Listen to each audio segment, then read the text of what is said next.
Hello, how is everybody? Good, I hope.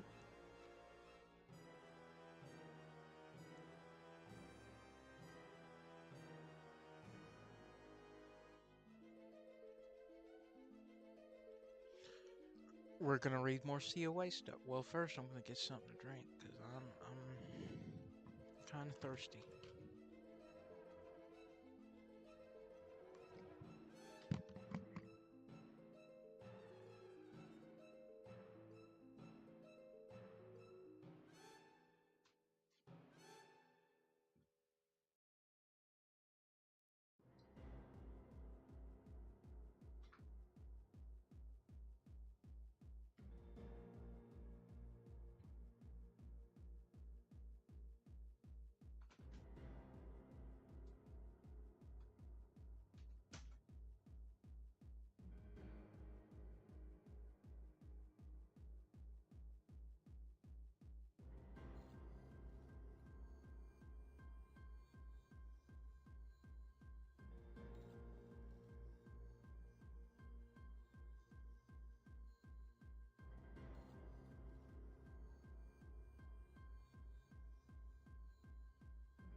Alright, I just drank some water.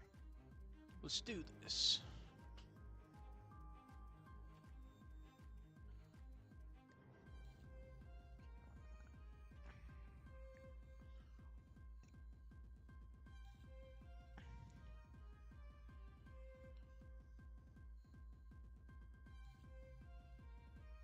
Alright, nope, we done the enhancer.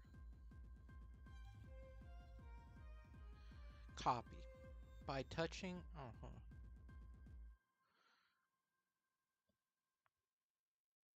By touching a parahuman, you have a vague idea of what their powers does and can copy it. Upon copy, you gain a more in-depth knowledge of the power. Although you have no limits to how many powers you can copy, unless you maintain constant contact with the original user, your copies will cease to exist after using up their 5 minutes timer. This timer only goes down when you turn on a power and immediately stops when the power is turned off. So if you used Alexandria's durability for 3 seconds and turned it off, you would have 4 minutes and 57 seconds left. When a parahuman has what could be considered multiple different powers, like Glory Girl's aura, force field, and flight, they are simultaneously considered one and different powers. So you could, for example, activate solely the flight without fear of running out the timer of the force field. Switch up, dial up, trump, changer. Your two trump powers have synergized, allowing you to reallocate time usage times for human powers with multiple purviews, meaning that if you want, you can take the timer from Alexandria's thinker power in flight and give it to her stasis-based brute power, extending its timer from 5 to 15 minutes of use. Copy squared. Trump copycat. Copy and copycat merge into, instead of a 5-minute timer or 1 hour countdown, you have a 5 hours timer.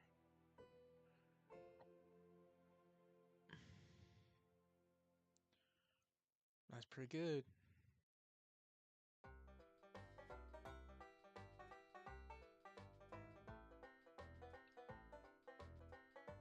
Drain. Drain battery. You can give energy from parahumans in a 1,000 foot radius to recharge your stamina. Wait, hold on. Drain battery. You gain energy from parahumans in a 100 foot radius to recharge your stamina. Based on the power classifications you gain various powers. If they are a mover, you are faster. If they are blasters, you can exchange stamina to shoot beams of energy. You can also choose to store this energy for later use. Any powers you have can utilize this battery to augment itself. Wait.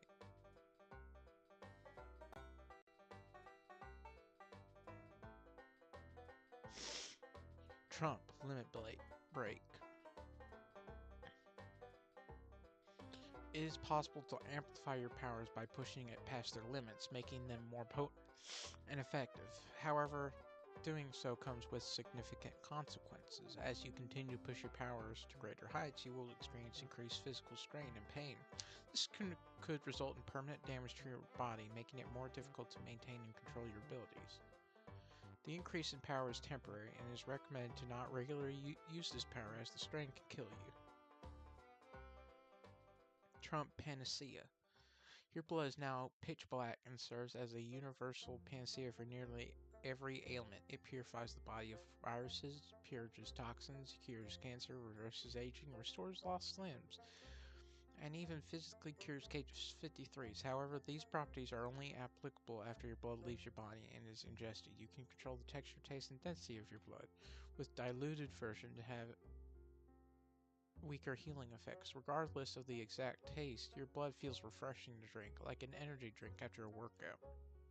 You have an absurd regeneration rate for blood, allowing for you to be drained near endlessly. Your flesh is also similarly empowered. Consuming your flesh grants a qualitative improvement in every physical aspect, restoring individuals to the prime of their youth and permanently halting aging. Repeated consumption can grant a weak healing factor and turn the person into a low-level brute, though this caps out after a while. You don't have an inherent regeneration factor for your flesh. You consume both your blood and flesh to get the effects. Good luck. Huh. War cry. By explaining your current action, you get much stronger. Your powers will express themselves in a more controllable and powerful manner. The longer the chant more accurately defines it, the greater it expresses itself. Redirection. If you are aware of an incoming parahuman attack, you can redirect it back to the center of the power. If they're actively manipulating whatever you're countering, they lose control over that attack while you send it back to them. No head? You can disconnect your head from your neck with a thought. When doing so, any power you have will be boosted. The strength of the boost increases the longer you have your head disconnected. You will eventually need to reconnect your head, as your body cannot sustain itself forever without it, since eating without a mouth isn't exactly possible.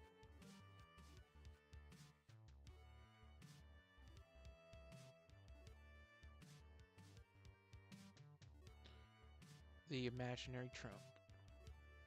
If someone inquires information about you, no matter how small it is, they will become a trump -2. This means any opposing force effectively gains a +2 rating against them. Bumping into a table would cause them to collide with a brute 2 table. Someone throwing a pebble at them would gain blaster 2. Someone trying to investigate them would become a thinker 2, etc. You know the names of those being affected and what information they possess, and you can selectively exempt others from your power.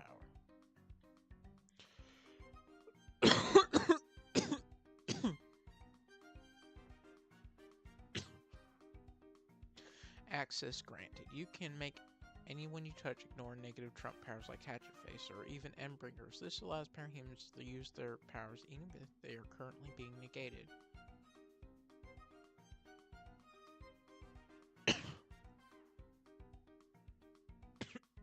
Reservoir Jack.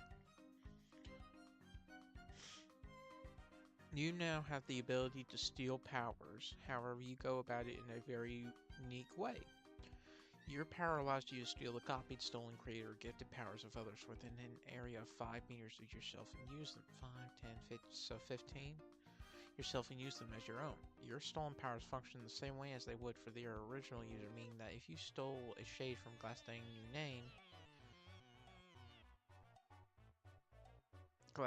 Unane,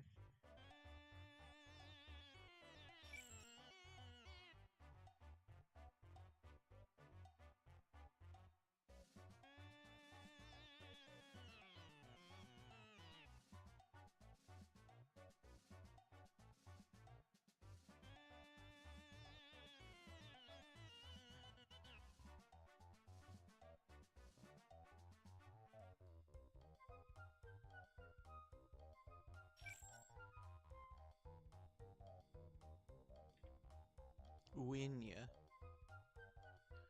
Uinya. It means green in both Irish, which is the sound moon.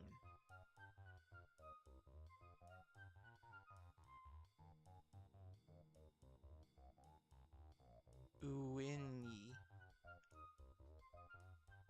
Uinni. Uinni. Glasstig. Uinni. Uinni. Gastig Uini.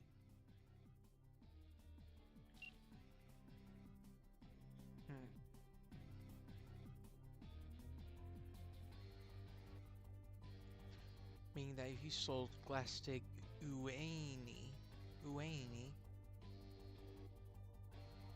Uini, Uini, summon that shade instead of gaining that shade's powers.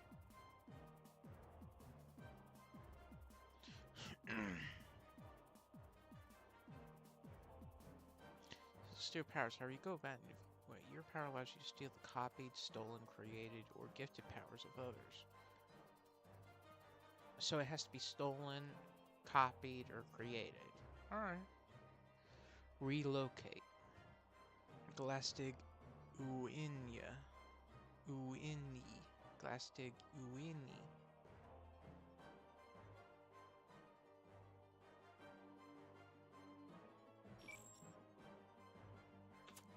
Pronoun.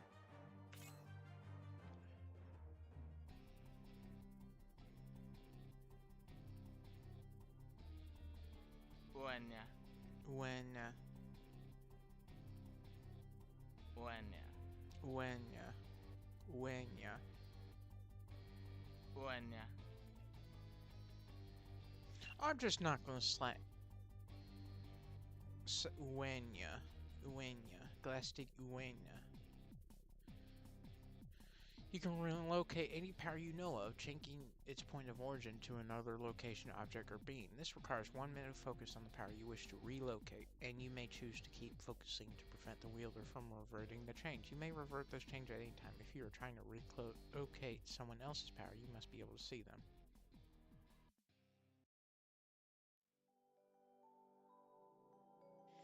Imbuement plane. Imbuement plane. You can create infinitely thin planes that can be imbued with your powers. These planes are both invisible and intangible, and when something passes through them, they are affected by the imbued powers. It takes a second to manipulate a plane, but they last forever. Such manipulation includes the ability to move, reshape, create, destroy, and modify the imbuement. You may have an unlimited number of planes active at once, but each plane may only have an area of up to 10 m squared. To imbue these planes with powers from other people, you must both be touching them and have willing consent. You are informed of whenever something passes through the plane and what it was. Exonerate. You can remove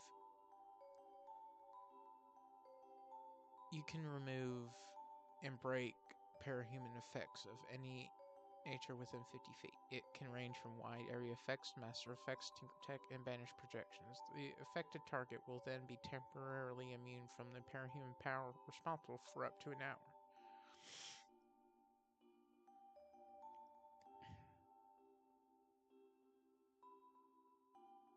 Disperse. You can disperse effects like shakers, strikers, and other continuous effects into nothing or into the people around you.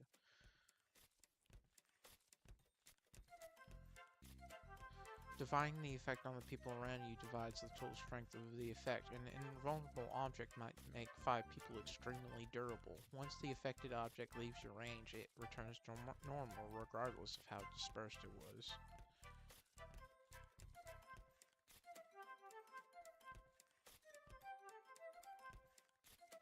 Trump growth booster. Growth booster. You may give either yourself or someone else an enhanced growth rate for one of their powers. The boosted power grows at a rate of 1 SP week, up to a max of twice the original SP cost. It will grow based on the power owner's actions and experiences, and will try to suit their needs similar to Dynamis Jr. Using the power on someone else requires both physical touch and consent. Each person can only have one growth booster at a time, and they may not have a power boost if it has already been boosted to the limit. You may grant boosters to an unlimited amount of people, and can remove boosters as will.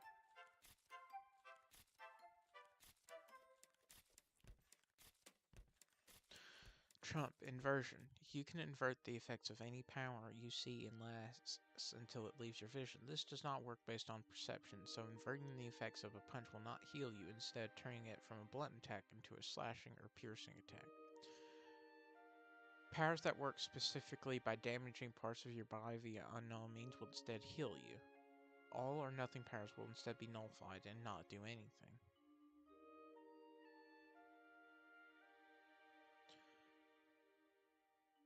Endless Dream.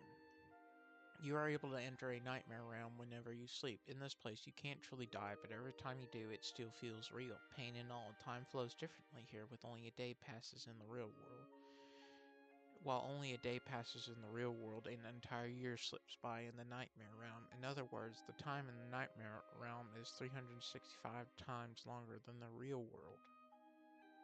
Every day you spend the nightmare realm builds up a charge, and after a full year in the nightmare realm's time, you can use the custom accumulated charge to step into someone else's dreams. The target doesn't need to be near your body, as long as you know their name or place of residence, you can enter their dreams. You can even place certain requirements, such as has heroic inclination, and enter a random dream that meets the requirements. Inside their dream, you can grant the dreamer a power based on their dream. The more accumulated charge you have, the more powerful the ability, with a year worth of charge allowing you to make 3 SP powers, reaching up to a maximum of 15 SP with 5 years worth of charge, which in reality would be 5 days of constant sleep. You cannot use this to grant yourself powers. This ability only works for others. Those you bless with powers will occasionally catch glimpses of the nightmare realm through your eyes when they sleep. They might even experience some of your memories from your time trapped in that world, whether they want to or not.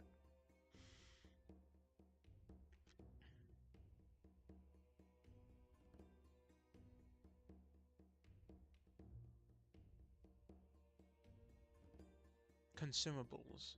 Your body now processes all consumables as if they were items in a game, granting temporary bonuses effects beyond their usual properties. A well-prepared meal might grant a boost to endurance or slow health regeneration. An energy drink could enhance speed or increase stamina regeneration.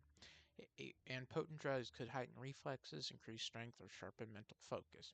However, these benefits are strictly temporary, lasting only as long as the inherent potency of the consumed item allows. The better the quality of the food or substance, the stronger and longer lasting the effect. A gourmet dish made from high quality ingredients might provide significant recovery and stat bonuses, while hastily prepared food or low quality food may only offer minor boosts. This also This also does not negate the natural consequences of consumption. While a high-risk energy snack might give a burst of stamina, overeating can still cause discomfort, and toxins or harmful substances will still affect your body. Drugs will still damage internal organs, alcohol will still impair judgment, and excessive stimulant use can still lead to crashes or addiction. Your body may benefit from these temporary enhancements, but you're not immune to their long-term consequences. This ability is passive and activates on all things you eat. Enchantment. You can enchant weapons with non-tinker powers, as long as you're within 100 meters of the person with the power. Enchant weapons with non-tinker powers as long as you're within 100 meters of the person with the power you're using for the entire duration of when you're making the weapon. If they leave the area, you can continue with it later without losing progress. You can choose whether the weapon grants the wielder use of the power or has a variant of the power itself. 100 meters, like so 300 feet.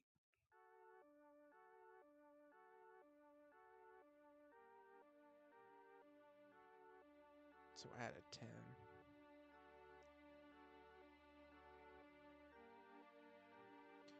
If they leave the area... Oh, alright. Just the thing. When you activate this power, you get a power designed to solve a problem of your choice. Power is only of the same strength as a 5 SP or less power, but it's specifically designed to help with the problem you present it to it. Power stays up for up to 1 day, and you cannot use Trump just the thing again until the old power is gone. You can drop a power at any time. Torchbearer. You have a special mark that gives a minor boost to your powers. You can give the mark to somebody else, the mark growing stronger when you do so. The person with the mark can then give it to someone else, boosting the mark further. With every person, the mark grows. If given back to someone who has had the mark before, the mark will permanently be weakened by a degree. You... That was the mark growing stronger when you do. The person with the mark can give it. You, the original holder, will be aware of whoever has the mark, the strength of the mark, and have a degree of control over the person who has the mark. Legacy Bearer. Required bestowal. When you bestow a power to another, it is automatically marked. The person who gains your power can also pass on the power similar to how they can pass on your mark. Each time the power is passed on, its strength increases. This effect applies even if the recipient did not receive the power directly from you, but through someone else who passed it onward. The strength of the power will drop by a magnitude if given to someone who already had it before, with it not dropping more than its base strength. Its strength returns when given to someone new. Additionally, you can create a mental echo of each previous bearer of the power tied to the current holder of the power. These echoes act as guides for the current wielder, sharing their insights and experiences, while echoes provide guidance. Your own mental echo has the most influence, with you even be able to communicate with your mental echo without the other echoes knowing. Body count. A counter exists in your mind tracking the number of people killed. Every kill increases the counter by 1. For each increment of the counter, all your physical, mental, and other abilities increase by 1%. If the counter shows 2, your abilities are enhanced by 2%. If it reaches 10, you gain a 10% boost, and so on, with no upper limit to what you can achieve. Your power thrives on the destruction you sow, making every kill an investment in your own growth. Gatekeeper. When you touch a person, you can give their power a single-use trigger that decides when and how their power will go off. The owner of the power is unable to use their power until the trigger activates. This trigger can be anything, such as a simple timer, a speech-activated phrase, or even a complicated computer program, though any information it acts on will be based on what the owner of the power can perceive. There is no limit on how long a trigger can last until it activates, nor a limit on how many people can have a trigger at once. Though a single person can only have one trigger at a time, durational effects can last up to an hour and cannot change what they are doing once activated, but are unable to be dismissed by the owner of the power.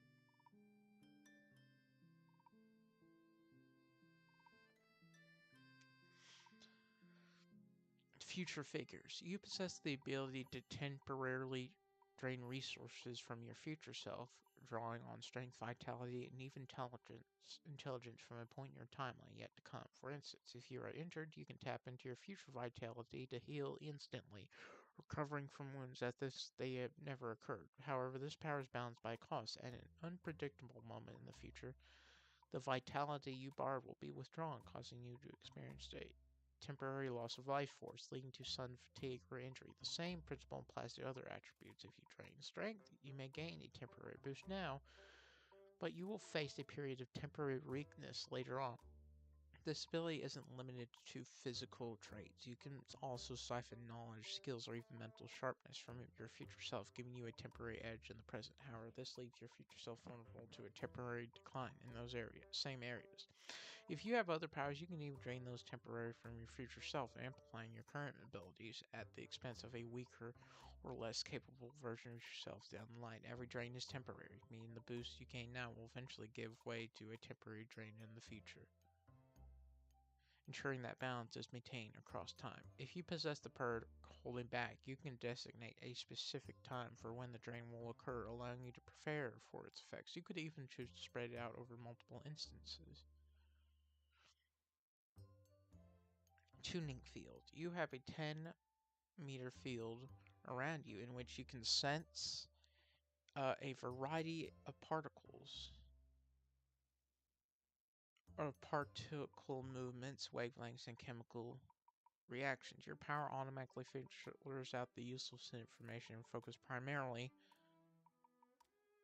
on the generated effects. The closer an effect is to you, the greater the detail you can perceive in it.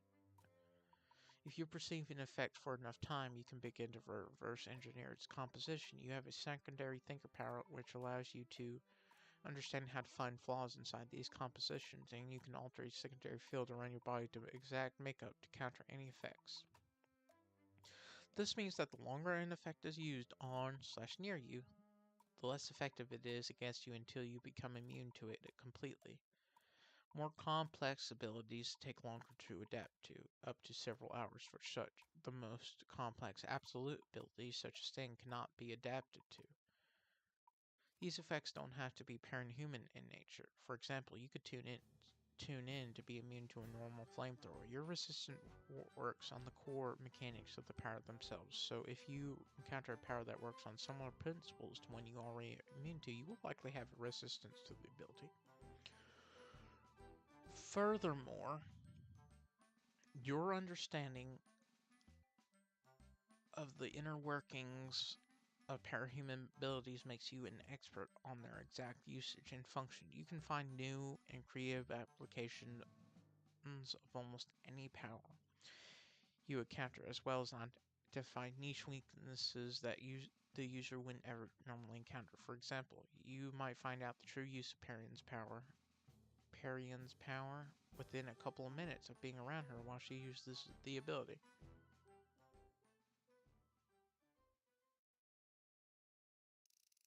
If you have any other powers/abilities, you can alter them to work more effectively against specific parahuman effects that you have tuned to without reducing their power.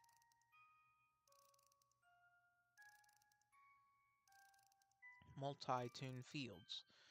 Required destruction Barbie.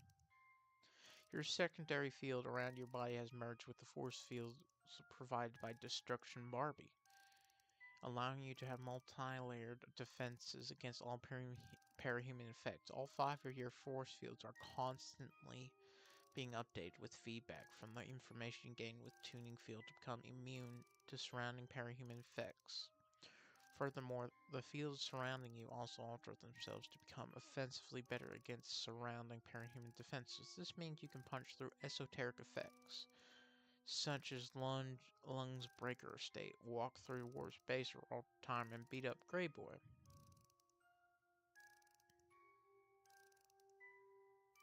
Furthermore, you gain extensive information regarding anything interacting with your force fields, allowing you to tune to them at ridiculously high speeds. For example, an effect that you encounter for the first time which manages to pierce through your first force field would immediately be registered and become almost half as effective by the time it reaches the second force field. The time to tune is still higher for more complex abilities. Insider trading required thinker tattletale. You can use the information gained from tuning field together with tattletale and information from your shard to predict the exact shard behind enemy parahumans, along with their rank and role in the cycle. You can then utilize this information to understand the deeper dimensional mechanics that exact shard uses, along with its preferences and power expression. This allows you to attune to alternate power expressions of shard by experiencing just one effect. For example, you might become far more resistant to shard buds, cluster makes, and echidna clones of a parahuman, despite only encountering the original. If you have esoteric knowledge or shardless, you can better understand the source of esoteric effects. For example, you can differentiate a wizard who manipulates their energy from someone who uses an external entity to channel their abilities at a glance.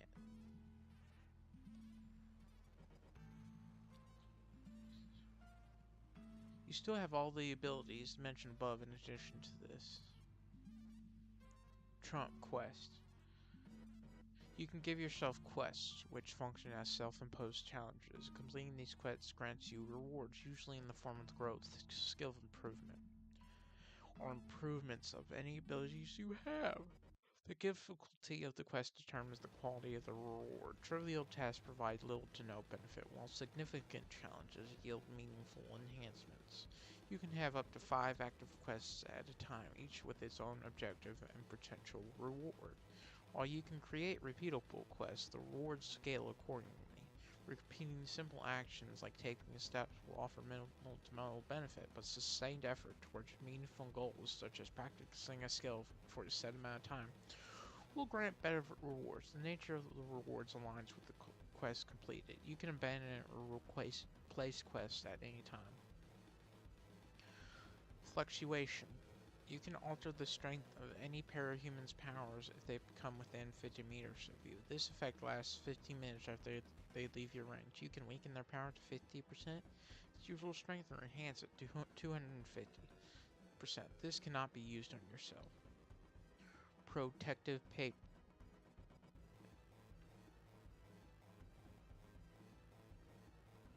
Protective barrier. You can apply the effects of telekinetic barrier to anyone. This makes them far stronger and more durable than normal and can protect someone from non-physical attacks, including poison, sickness, trumps, master strangers, and reality rewriters.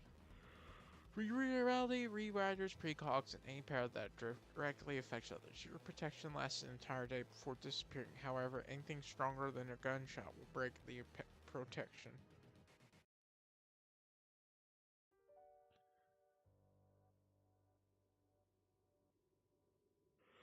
Power proxy. You can permanently make someone your proxy by touching them, allowing you to treat them as the point of origin for any of your powers. A proxy being your point of origin allows you to channel any of your powers through them, treat them as you for the purposes of location, as well as allowing you to be aware of both them and what they perceive. There's no limit to how many proxies you can have, and this power may be used recursively, allowing you to make someone that a proxy touches a proxy as well. By touching another person, you can choose to allow them to access one of your proxies for the purposes of both channeling and perceiving. Power absorption. Whenever a power is used directly on you, you gain a single charge for that power. These charges may be used as a single-use copy of the original power. For powers that run continuously, the time you spend... Oh, wait, hold on. Whenever a power is used directly on you, you gain a single charge for that power. These charges may be used as a single-use copy of the original power. For powers that run continuously, the time you spend being affected by the power determines how long the charge gained will last. You may use one charge to give another charge a 50% boost, and this may be used repeatedly to a 10 times boost to a power in any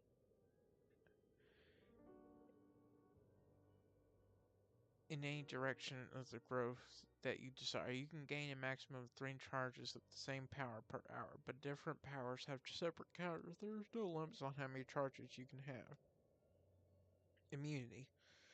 After a power is directly used on you, you will become immune to it. This doesn't work on Thinker and Stranger powers. You can allow a power to be used on you if you consent.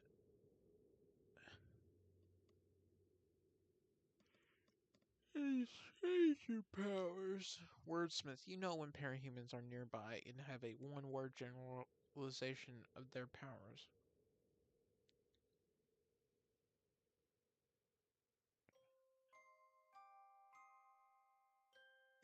You can change a single letter in the power description. You can only change one power per person. You can only revert their power, allowing you to change another one of their powers. Wait, what? You can only change one power per person. You can revert their power, allowing you to change another one of their powers. Your range is 16 feet. You can swap 2 characters.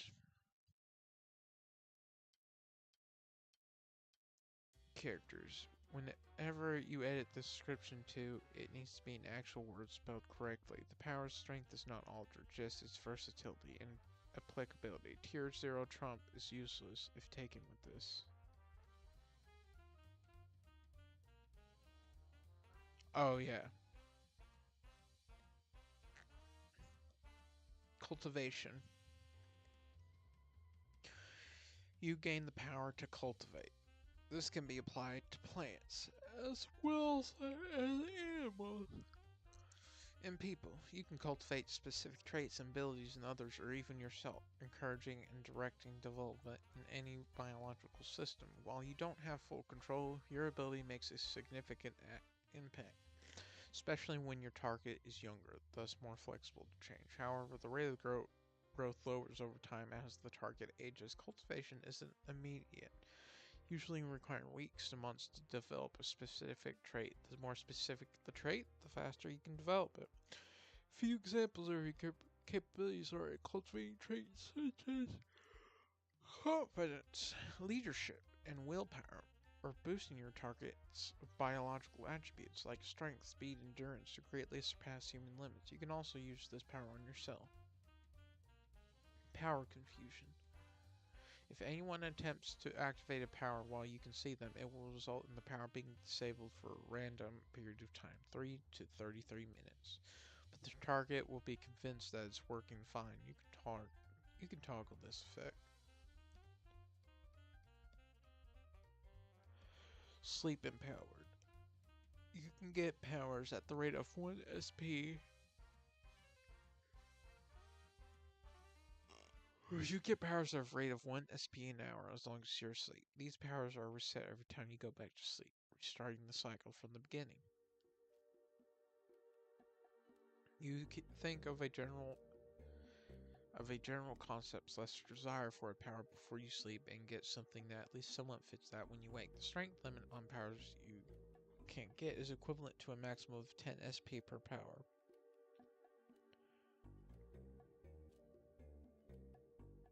You can create multiple powers at once, though that divides the SP generation between them, with powers your desired most being prioritized. You cannot create more than 10 powers during a sleep cycle.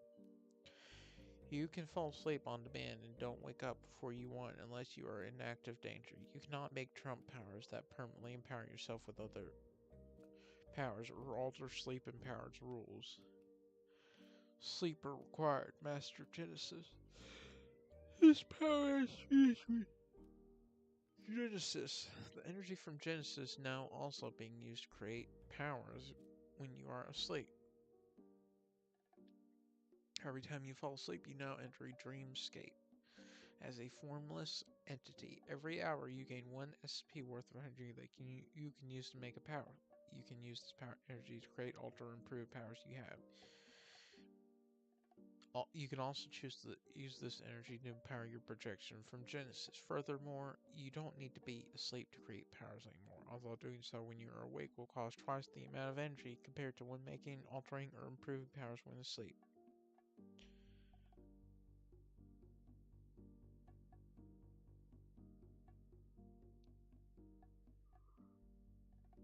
Injury empowered gives you a power for every injury you receive.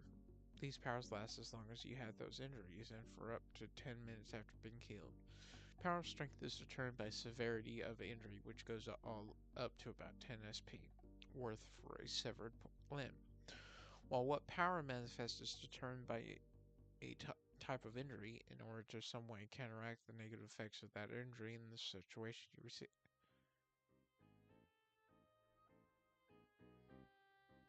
This power comes paired with the healing factor that, while in combat, only kills enough to keep you alive from doing anything that doesn't kill you immediately, but outside of danger, rapidly heals your injuries completely.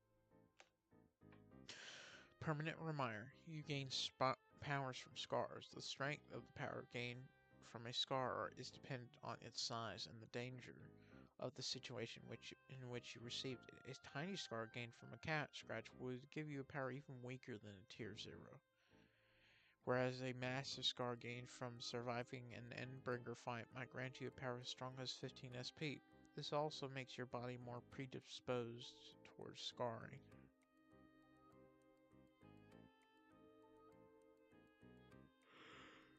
Trophy Hunter. You can now empower the remains of living creatures into trophies that, when worn, modify at least one of your other powers based upon the ability's identity and general danger of whatever your trophy came from.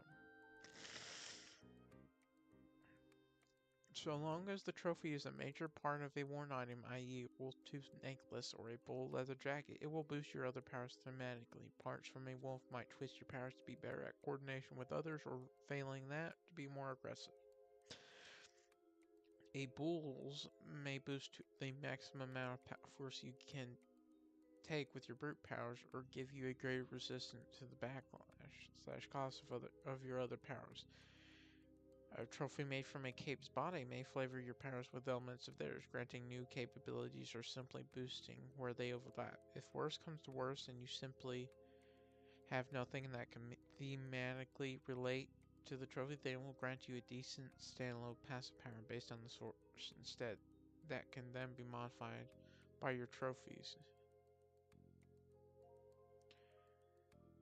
The size and integrity of the trophy has a logarithmic impact on the amount that will boost you. A single hair as a trophy would pale in comparison to a leather garment, and a freshly skinned bodysuit would provide incredible benefits to your other powers. Borrowing multiple trophies from the same or similar sources counts as a single trophy of their combined sizes.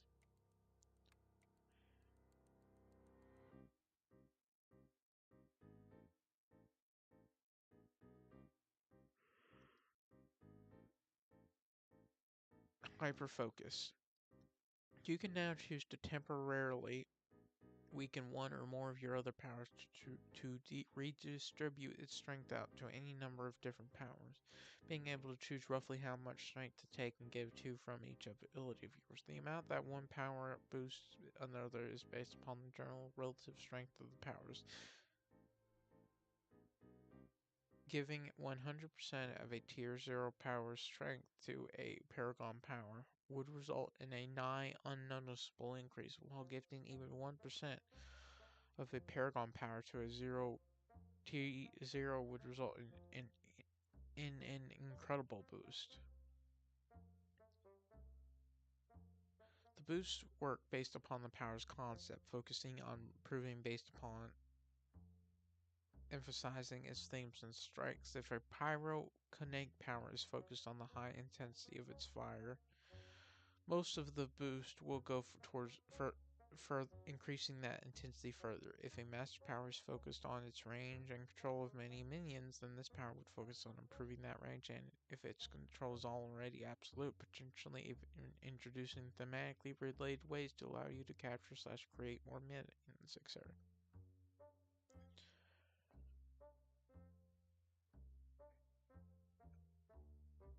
Trump Daemon.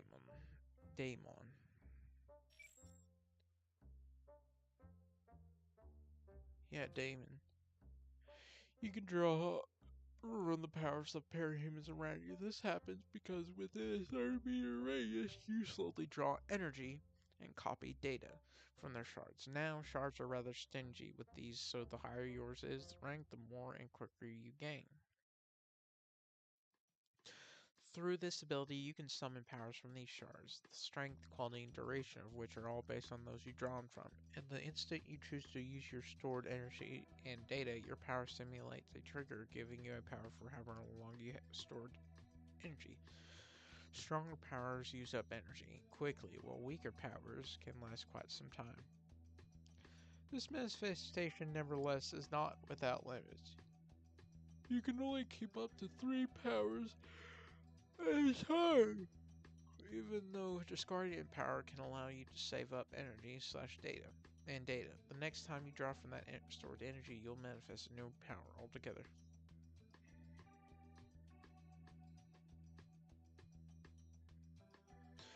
If you have a normal shard, shards will only send largely junk data at a rate that would take 1 hour to retrieve the equivalent of 1 SP and enough energy for 1 minute of a weak power. If you have a vital shard, shards will only send partial junk data at a rate that would take 20 minutes to retrieve the equivalent of 1 SP and enough energy for 3 minutes of a weak power. If you have a noble shard, then shards will never send junk data at a rate that would take 5 minutes to retrieve the equivalent of 1 SP and enough energy for 5 minutes of a weak power.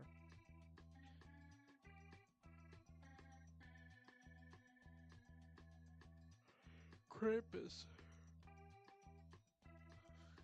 You can now second trigger any parahuman you touch. This will send them into a 24-hour long coma, and when they awaken, they will not remember anything about the experience. They will likely need a week or so of R&R before they are good to go again. You cannot do this for parahumans who have already had a second trigger. Supportive Copier. By touching a parahuman, you can grant them a 25% temporary boost to the strength of their power. This boost will last a week, during which you will also have a lesser version of their power at your disposal to use. At a quarter of the original baseline's capabilities, you can only have 3 copy powers at a time, so you can dismiss copies early to free up capacity. Finally, touching someone else will allow you to give them a copy of one of your current copy powers as well. This copy will also last a week, starting at the moment it was shared. You can't give someone a copy of their own power or multiple copies of the same power.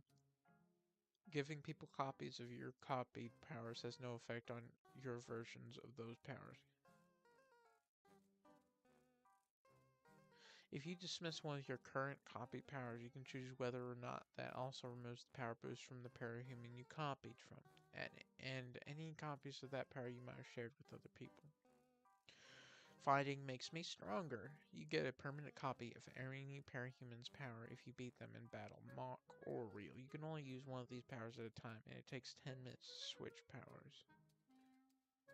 Santa Claus. With a touch, you can give anyone a power that costs 4 SP or less. You can do this to 12 people at a time.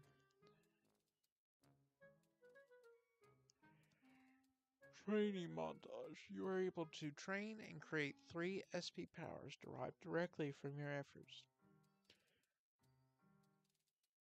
There is no limit to the number of powers you can accumulate, and they automatically synergize, enhancing each other seamlessly. The powers you develop are intimately tied to the specific training you undertake. For example, rigorous physical conditioning might unlock a power that significantly boosts your strength or stamina, while extensive reflex drills could grant you a power that enhances your reaction time to superhuman levels.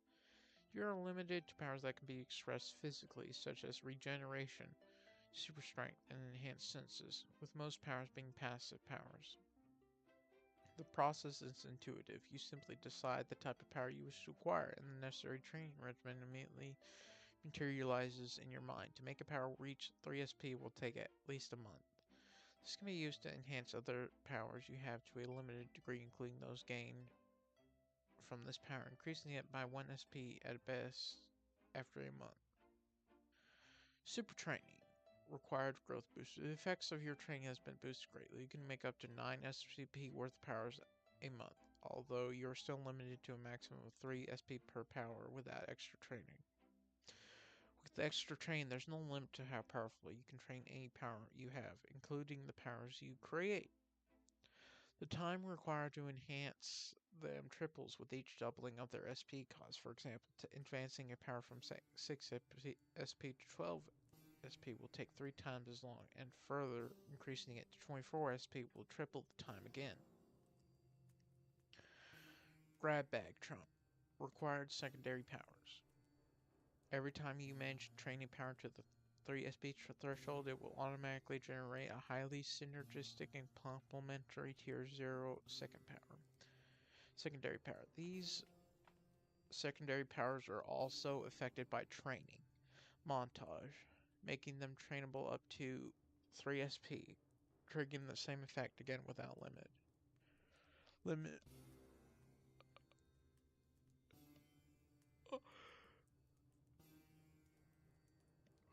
Training montage. Soulmate. You can give a copy of all your powers and power-related boons to one person. You can change who this person is on a whim. The person doesn't even need to be on the same continent. The person doesn't receive this power. X trigger. Wait, what? What the fuck? X type trigger. You gain the ability to trigger potential parahumans with a power from your selected power classification with a touch. This power cannot be used on beings who have already been triggered with the parahuman power.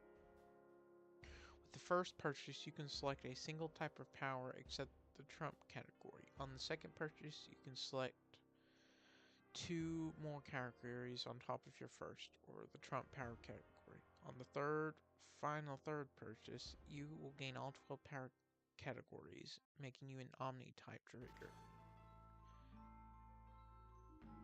You can only use this once per being unless they somehow permanently lose their power, while still retaining their ability to trigger with a new one. When you use your power, you can select a thing within the type of power you are granting, but in that case, you'll always grant either a weak or average power within the tier 1 power range. But if you let them trigger with the power most fitting for them within the types of power available to you, the target will most likely gain at least an average or potentially even a top tier 1 power. Your power also burns out because of the sudden power draw and proximity of the triggering process, which makes it require a few hours to recharge after use it, with a top tier 1 taking about a full day to recover from.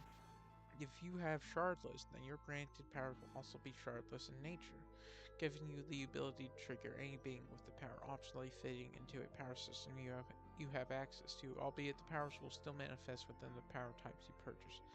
Like a tinker could translate into being a specific super genius, or a trump power could translate into inherent meta magics. Talent inspection. Acquire Trump/Linker Power Site. Now you can use Power Site to scout for people who can trigger, and if you touch them, you will also gain a general idea of what would be the result of them triggering with their most fitting power. If you are shardless, this will be work from any being. Grab Bag Trigger. Endow. And now every time you trigger somebody, they will also gain 2 to 4 secondary powers within the tier 0 power level. With these powers always being synergistic with their primary power, these powers are not restricted to the power classifications you purchased, and they are also added to your catalog of minor powers available for Endow.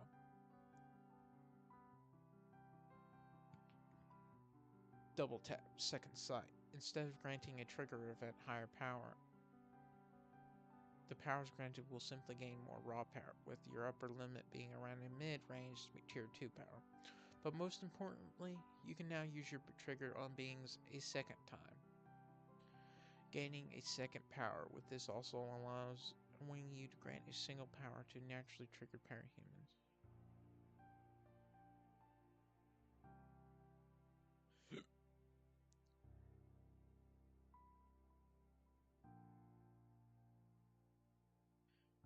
You can select a single type of power except the trump category. You gain the ability to trigger potential parahumans with power from your selected power classification with a touch. power except the trump category. On the second purchase, you can select 2 more categories on top of your first or the trump power category. On the final third purchase, you will grant in all 12 power categories, making you an Omni-type trigger.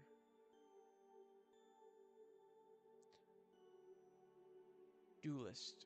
You get a permanent copy of any parahuman power if you kill them in battle within a simulation. You can pull parahumans within your line of sight into a simulation made by your power by saying challenge while looking at them. They'll be unaware of whatever happens within the simulations. Only seconds will pass on the outside while within the simulation. You will gain severely weakened versions of their powers, comparable to Tier Zeros, though how this downgrade manifests can vary. It generally introduces or increases limitations like cooldowns or range, and is overall qualitative and quantitatively worse than the original. You can fight each parahuman up to 4 times, though some weaker parahumans might have less challenges. The first and third can grant a new power, like Gallant giving you his Motion Blast and Thinker power separately, with the second and fourth improving them to a 1 SP power. Parahumans with only 1 apparent power would instead have their power be upgraded to a 2 SP power after 4 challenges. You can have any of these number of these powers active, though you can only actively use one at a time. Passive powers, or ones that stay on after activation, like break powers, don't count towards this limit.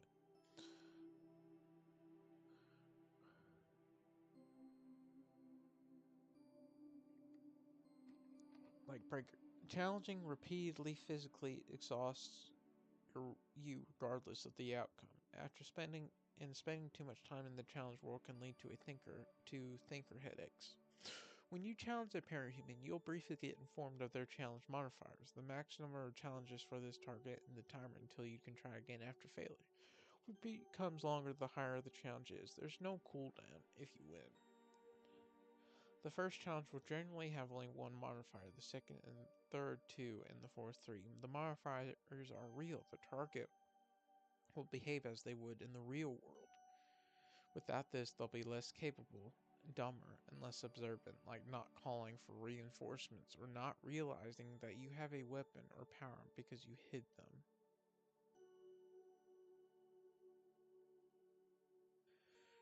Like not calling for, or not realizing everyone have a power because you hid them. Gang gives the target ally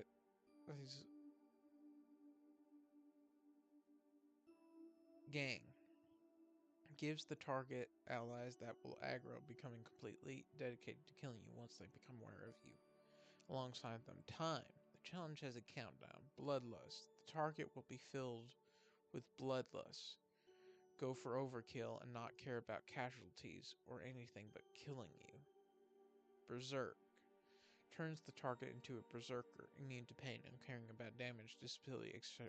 until they die. Alert. Instantly aggroes the target and gives them your starting location. Hunt. As soon as the target is aggroed, they will never lose track of you, always knowing your location. Zone. Greatly limits the area of play to building, district, or street. The target can escape, which will count as failure. World. Opens up the world as the playing field. Very realistic NPCs and buildings. The internet also works sometimes. Cage. Puts both you and your target in a closed white room scenario. If nobody seems to be winning or one side is stalling, a weapon or gadget will spawn. As time passes, the room shrinks. Event. Where the goal isn't to kill the target, but to act out a given scenario of their past or hypothetical future and succeed in tasks until they're complete. Usually one of the latter challenges. Continue. The target remembers previous rounds fighting with you. If you showcase a power, they will remember it for next time. Preparation. The target is ready for you, has information on your powers, and is spooling for a fight right out of the gate. A Tinker would have Tinker Tech specifically made to counter you, for example, or have trapped the area. Danger. The scenario will conclude with an imperfect reset that will allow facets of the opponent's abilities to linger once the challenge has concluded. Depending on their nature, this can be things like memory alterations, damage to your psyche, or mastering. There can be more modifiers like focus, control, and doom, but the above are the most prominent ones. With the simulations, you can't use guns. Parahumans with very strong powers, double triggers, second triggers, years of combat experience, or other such boosts can have more challenges, ranging from 5 through 8 with the same pattern as the challenge 1 through 4, adding versatility, removing a limitation, or allowing you to upgrade the power you've gotten from them in some way. Though these challenges are appropriately more difficult, often having more than 3 modifiers or having more difficult modifier combinations. The fight within the challenge will almost always be to the death. The target will come at you with full intent to kill, and you can only leave by either killing them, being killed, or failing to do what the modifier demands. Your simulations will be heavily AU, and as such will be useless for predicting the future. The only reliable information you'll gain will be pertaining to the ones you challenge in the world itself, by scouting out buildings. Hold on.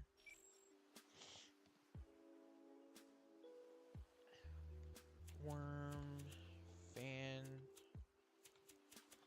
fic, guy gets new powers by challenging parahumans in a simulation.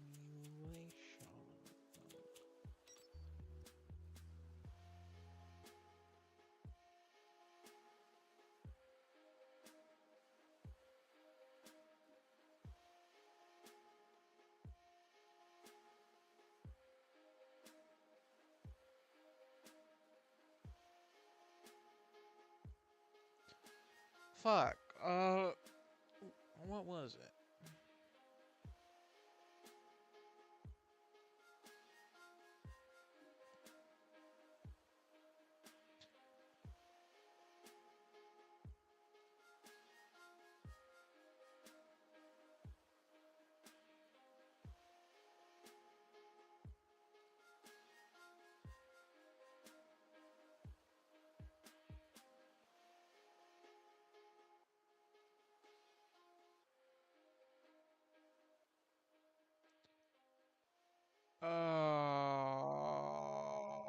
Fuck.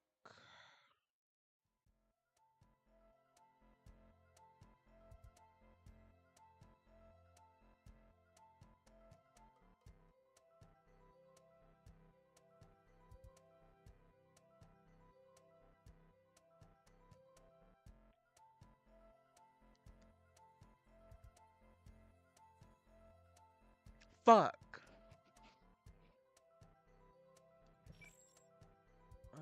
Worm story search.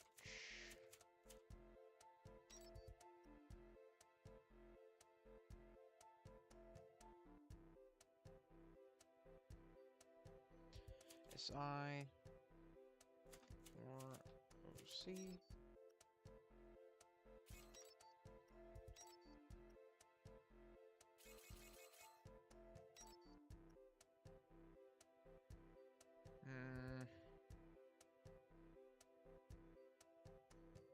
Oh shit.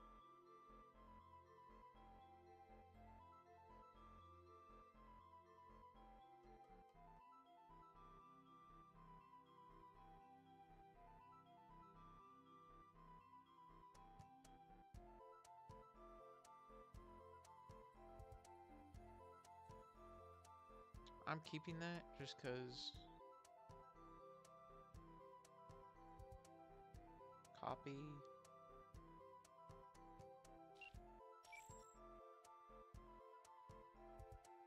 Paste.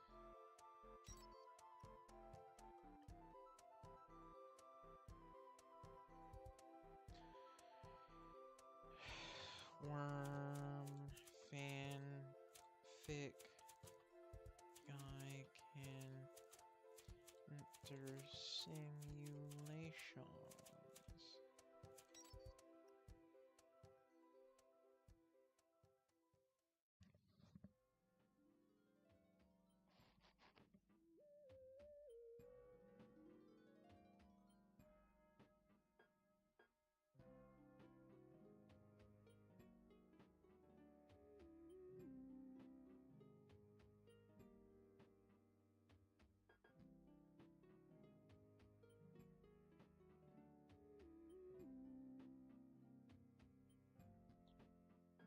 OC.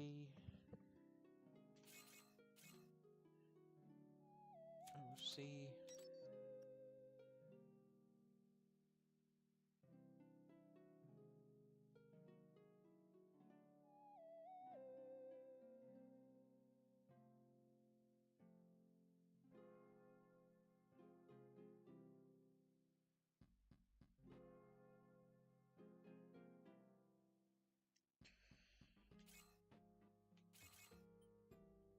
Search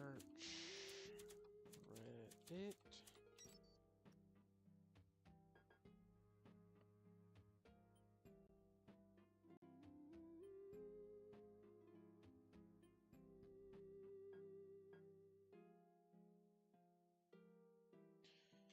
Worm help finding fanfic.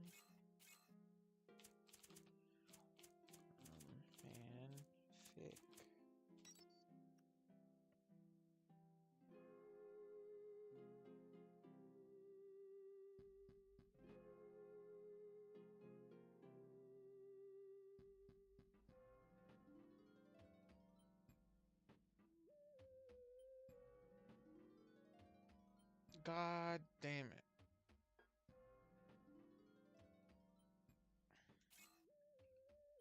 Worm fanfic Trump simulation power.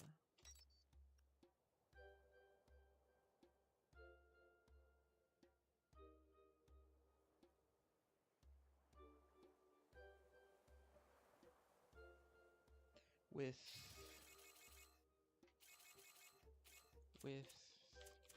the dual list power.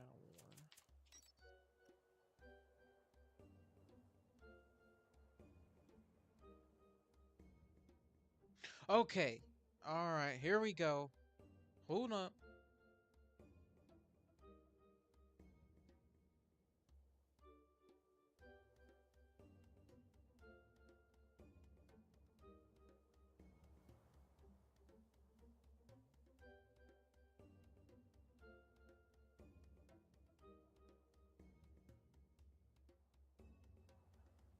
Hold on.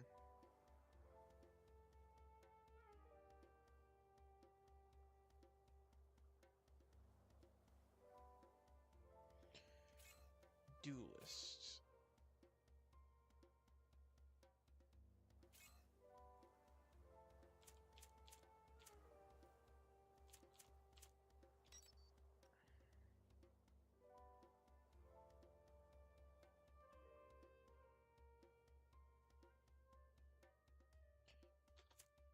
Questionable questing.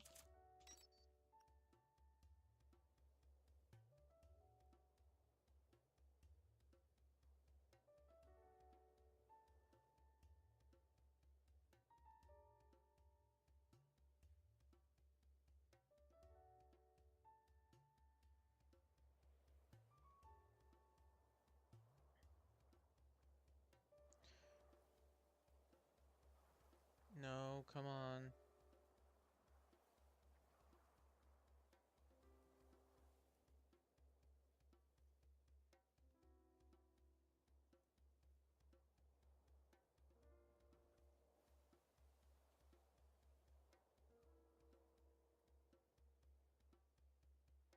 See, Trump power that gains powers percentage chance almost always in the MC or the opponent's death. Mind you, the powers he gets at the start really matter for example.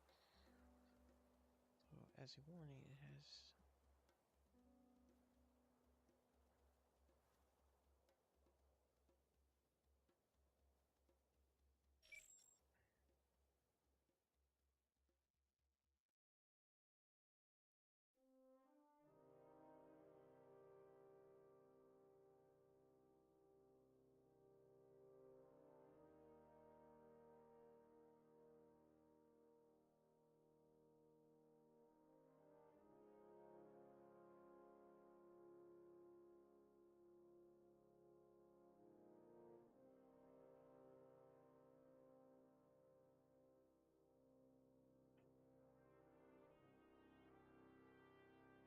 Hold on, just in case, I'm gonna...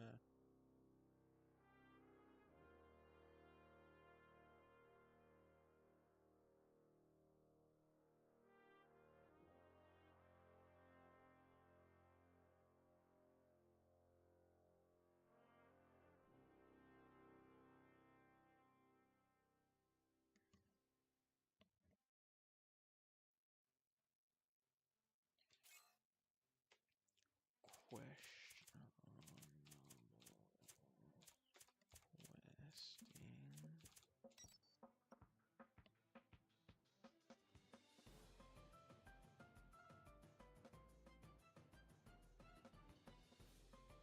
Oh shit, someone died?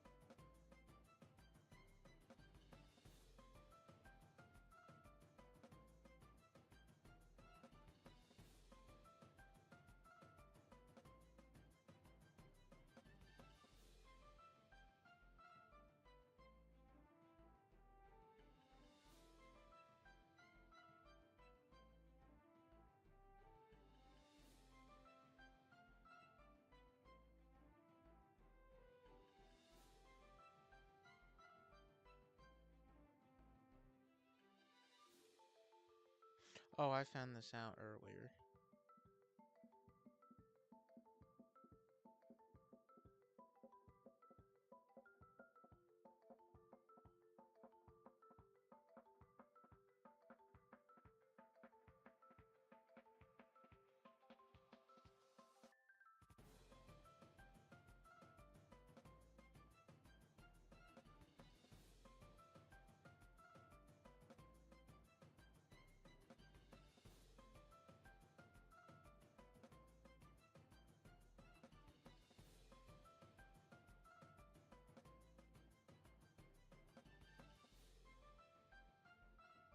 Shit, sorry, I'm hyper focused now.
Oh, go fuck yourself.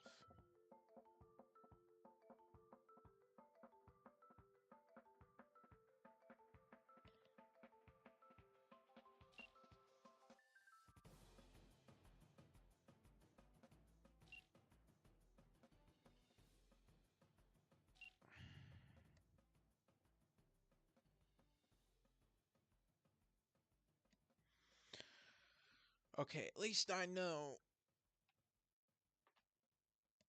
Yeah, no, I need to know. It was gonna drive me crazy. Hold on. I'll be right back.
I'm back.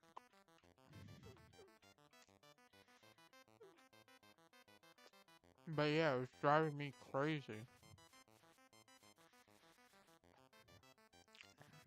Plus, reputation required connection.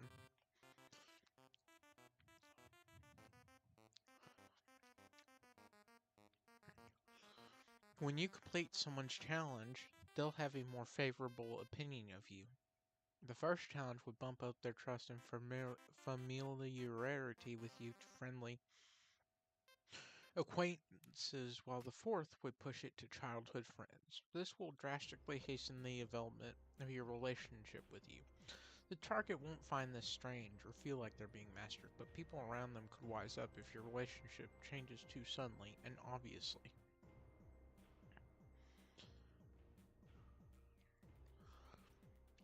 Challenge 5 to 8 master them a tad more blatantly. At 5, you'd be like family, while at 8, they'll fulfill any demand you give them. This makes you capable of challenging unpowered people as well, and now everyone gets 8 challenges. Though you won't gain any further benefits from those challenges of those without powers or with less power challenges outside the ones above. Counter-attack specialist. When you activate this power, you are able to choose a single parahuman near you and receive a power tailored to neutralize the target's power. Wait, what? When you activate this power, you are able to choose a single parahuman near you and receive a power tailored to neutralize the target's power. The power created has a maximum strength of 10 SP. The power stays up to 24 hours, and you can instantly switch target to change your power. You can also drop a power at any time. Trade. You can permanently swap the powers of two people you're touching. This has to be a one-to-one trade. So if you were touching Alexandria, you could take her mental power and give back Captain America, as an example.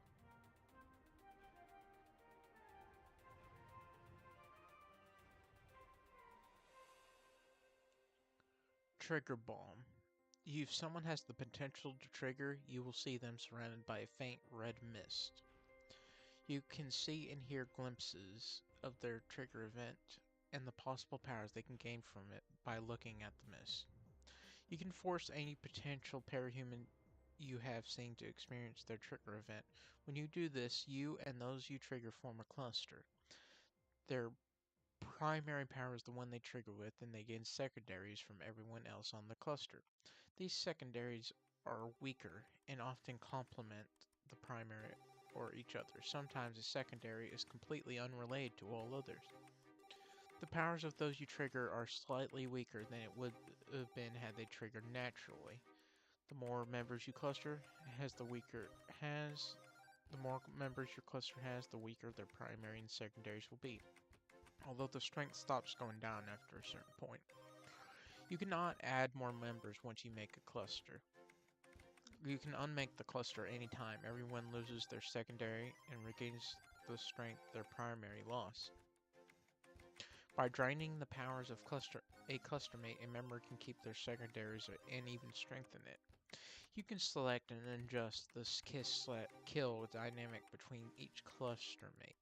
For instance, you could set the kill dynamic to maximum strength for two members, turning them into eternal enemies. Alternatively, you could set the kiss dynamic to minimum strength for a pair, making them more inclined to cooperate.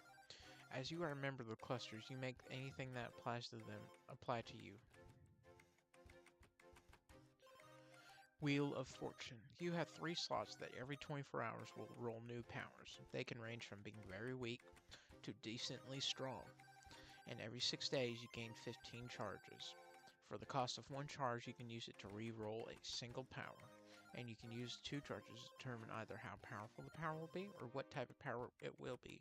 Or you can use 3 charges to determine both how powerful it will be and what type of power it will be. Though that can only be done once per power slot every 6 days.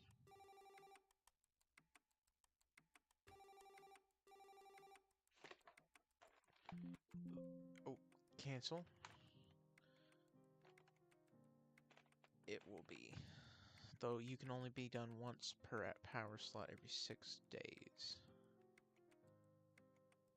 Queen of Escalation. Your power is a mirror of Crawler's power. Whenever you are in danger or under attack, you will gain a new power to combat your attacker or protect yourself from danger, though you have no way of directly controlling what power you will receive. These powers are permanent but start weak, about as strong as a low tier 1 power. Though continuous combat and their need through these situations, however, they grow in strength to the level of a high tier 1 power. However, if you have negentropy, your powers will start as strong as mid T1 powers and will continue to grow as strong as the cycle allows it. In the name of escalation, required brute crawler. Your body not only adapts against anything as does your adaptive powers.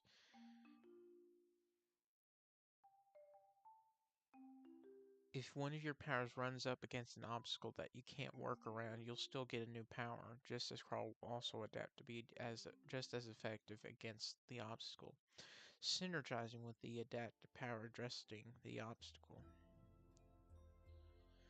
Network Hub. When you touch a parahuman, you can add them to your network. You are also able to disconnect them from the network regardless of distance. Members of the network can access the powers connected to the network at 80% strength. A member can use at most wait. A member can use at most 5 powers at once. As the hub, you can use up to 20 at once. However, the more powers you have active, the weaker they become, down by 20% for each set of 5, with a minimum of 20%. You can create partitions in the network and restrict which powers each member has access to, but you cannot restrict access to a member's own power.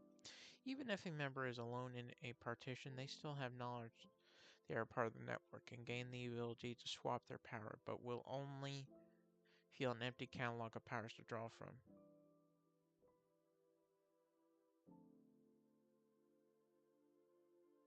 This allows them to turn off their power by swapping for an empty slot.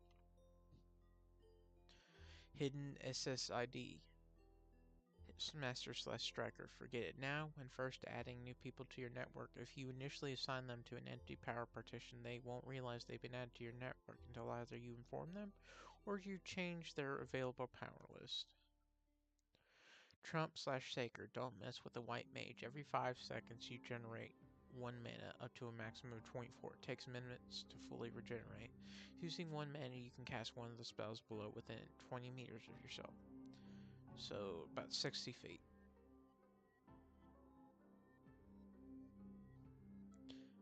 However, they cannot be cast on yourself. When you cast a spell, it produces a visible and obvious effect on both you and the target person or area. Spells with effects that can attack or are marked with S. Or that spells that with effects that can stack are marked with S and are limited to tell active effects on a single target. Spells marked with A can be cast on as an area or effect variants with 2-meter radius at the cost of 4 mana.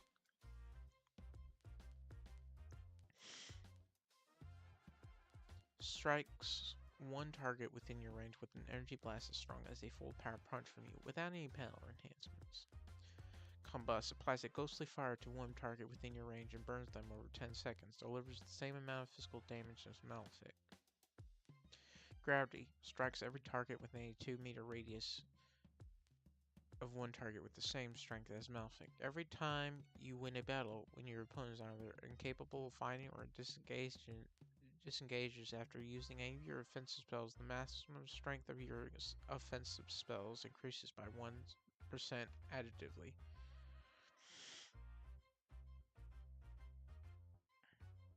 Prognosis. You obtain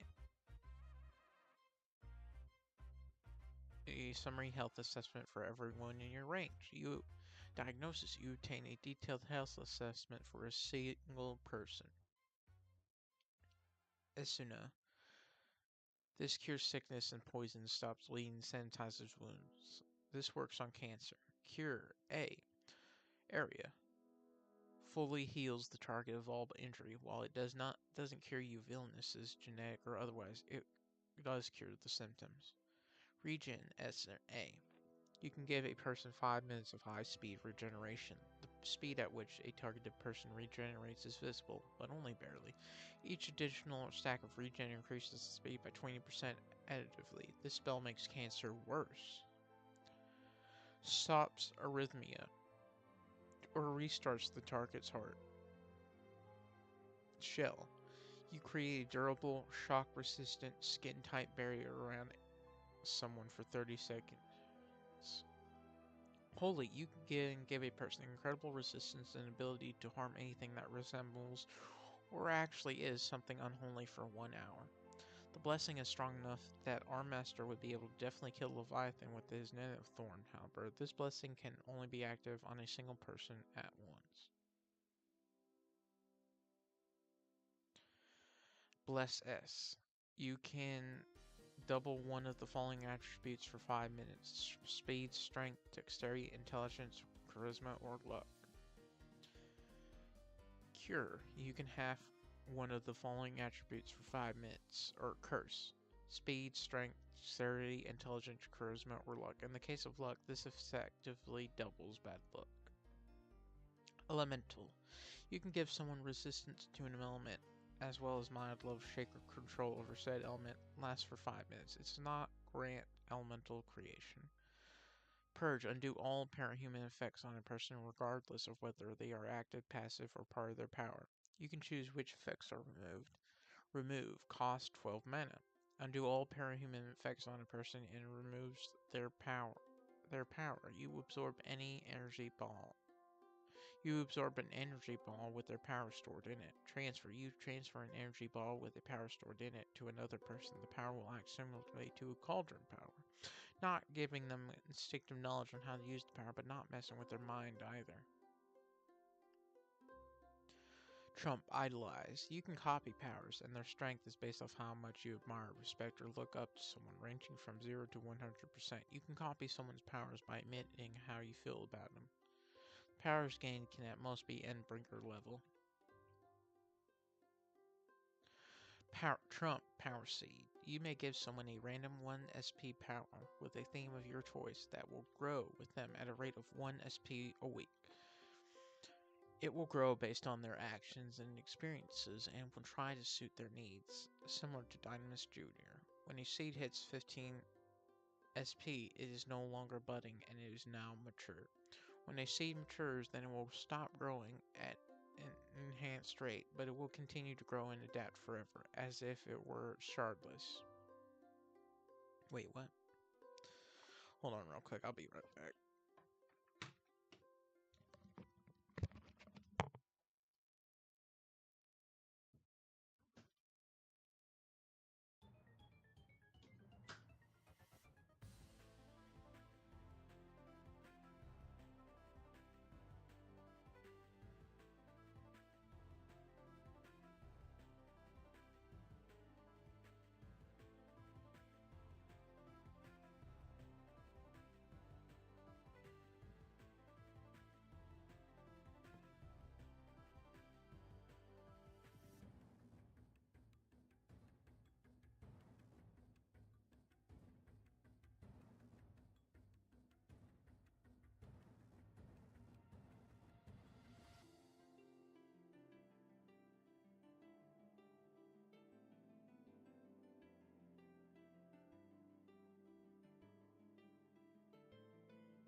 Power Seed. You may give someone a random 1 SP power with a theme of your choice that will grow with them at a rate of 1 SP a week. It will grow based on their actions and experiences, and will try to suit their needs similar to Dynamis Jr. When a seed hits 15 SP, it is no longer budding and it is now mature. When a seed matures, then it will stop growing at an enhanced rate, but it will continue to grow and adapt forever as if it were shardless. You may plant these seeds on an unlimited amount of people, but a single person can only have one budding seed at a time. At any point, you may choose to take the power back, though it will lose its enhanced growth rate as if it is mature. You may have any number of these powers active at 50% power, but only one at 100%.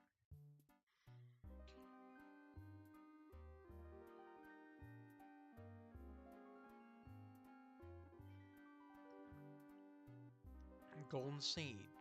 Required trump cultivation. You can cultivate powers granted through your power seed, increasing their growth speed depending on how much time you devote to cultivating them, up to a maximum of 3 times their normal growth speed. You can also use this to manually direct their growth, allowing you to gradually tweak them to your liking during their growth phase. Permanent effect. The temporary effects of powers, whether yours or others, can now become a permanent feature.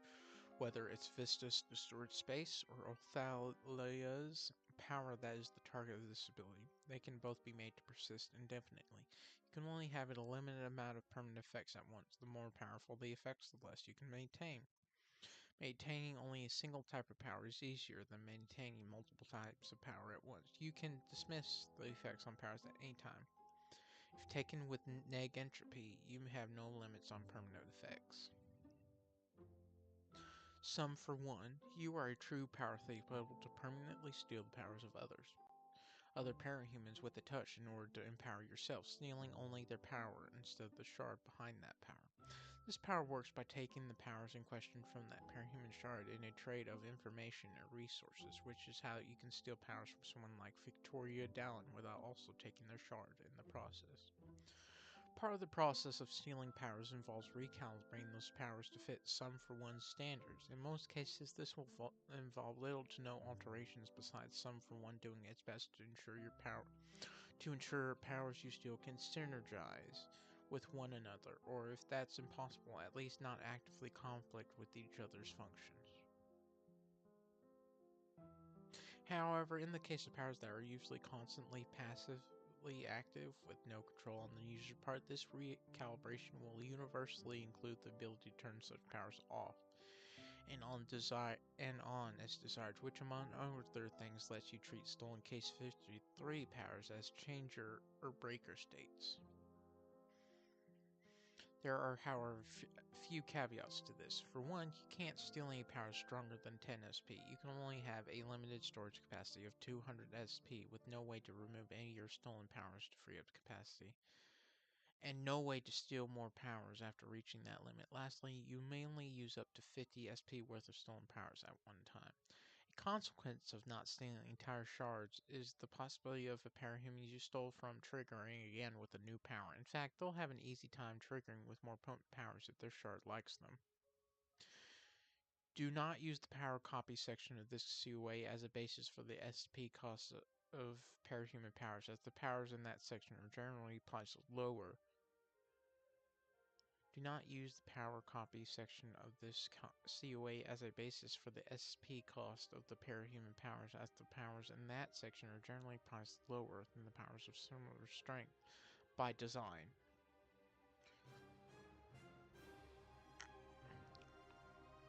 Robin Hood, Bestowal. Your ability to give away powers you have at the have at the cost of losing yourself has given you a way to free up capacity.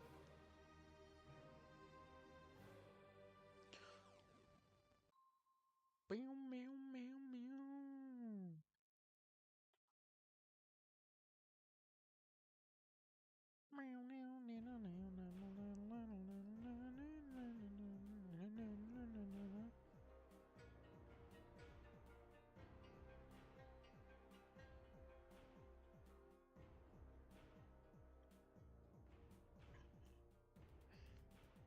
Tier 2 power copy.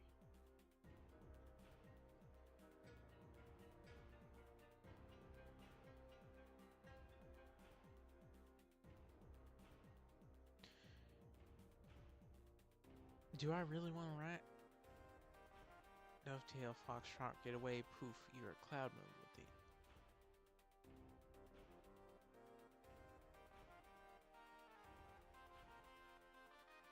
Scroll, secondhand Viagra. Wait, what? Oh.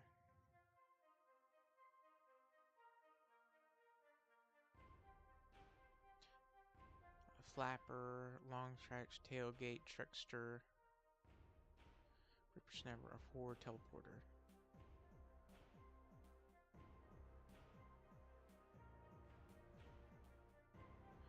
Mouse protector, albatross, grandiose.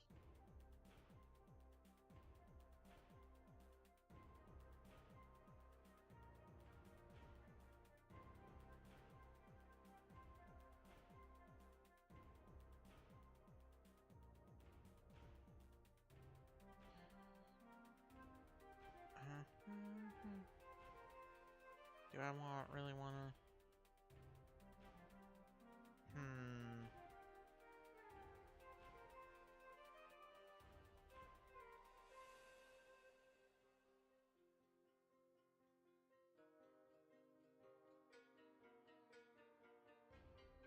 Do I really want to read all of that? Not. Power upgrades. Tier 1 upgrades. Over upgrades.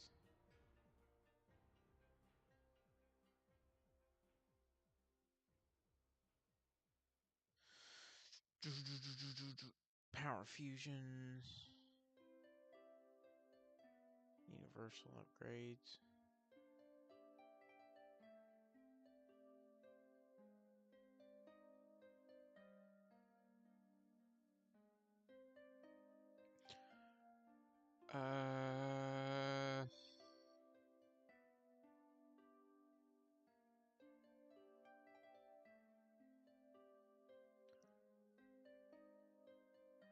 Tier 0 or lesser upgrades.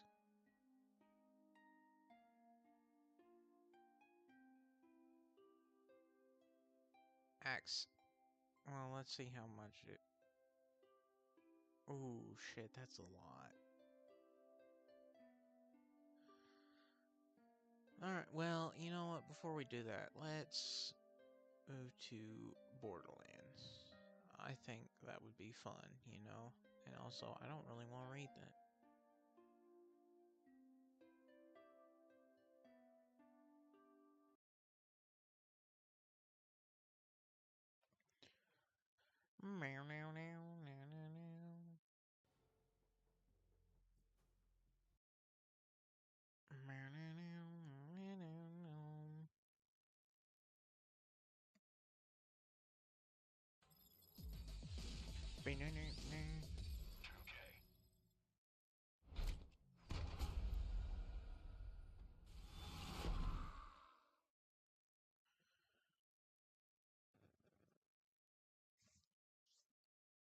Alright. No, I don't know what.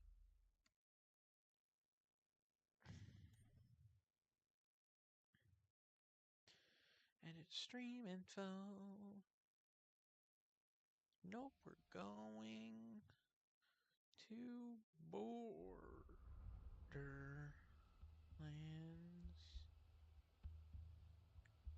2.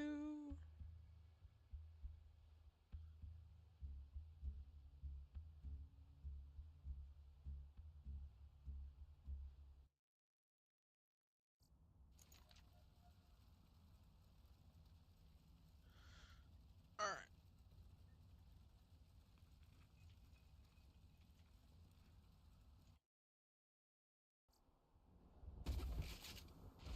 Boo.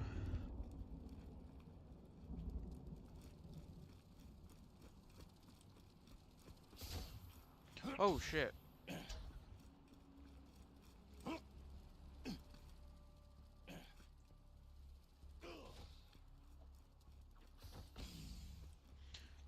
I'm running away, running away, running. Give you that though.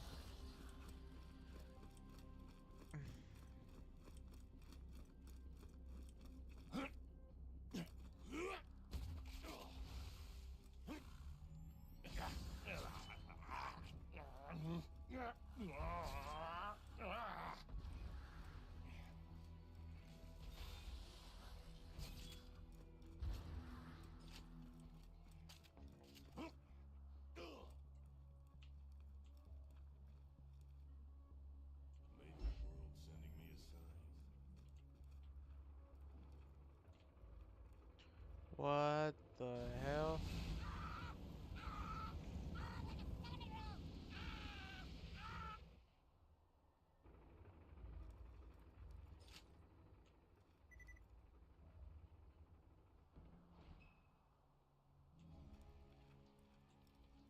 Huh.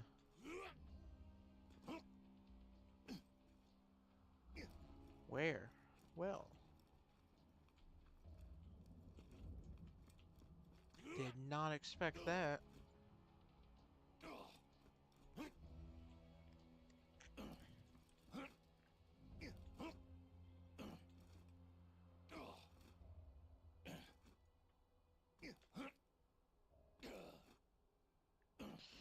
Hunter Gorge, Hunter Gorge, Hunter Gorge, Hunter Gorge.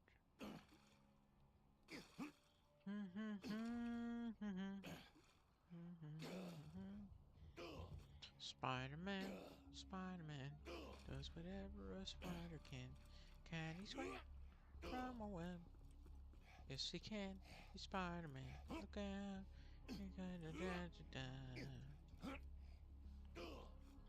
Spider-Pig, Spider-Pig does whatever a spider-pig does.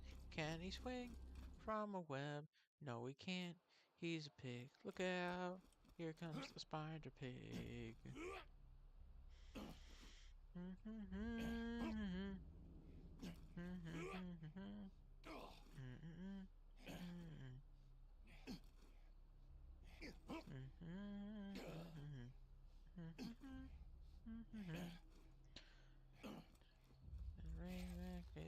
Look out. Here comes Spider-Man.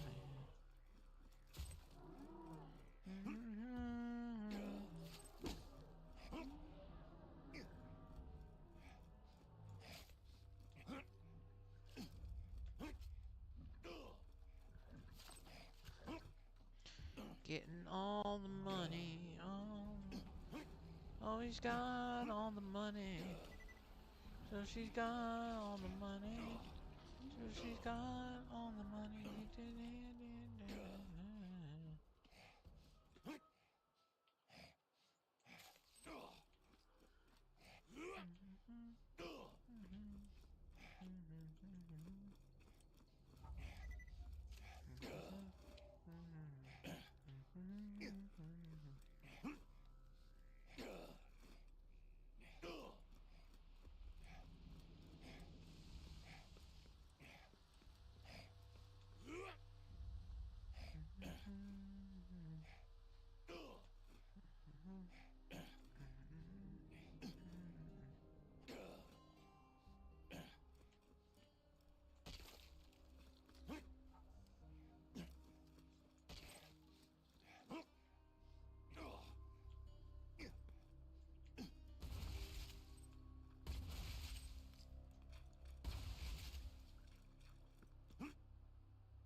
Jump into dynamite.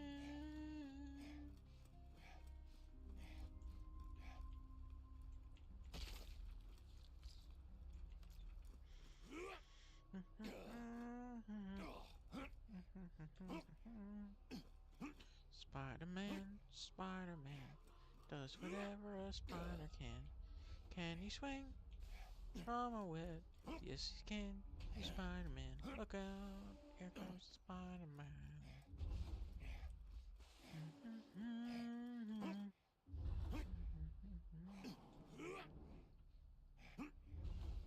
Spider-Man, Spider-Man.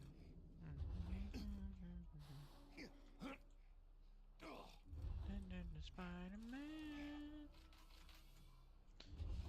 Dun, dun, dun, dun, dun, dun, dun, dun.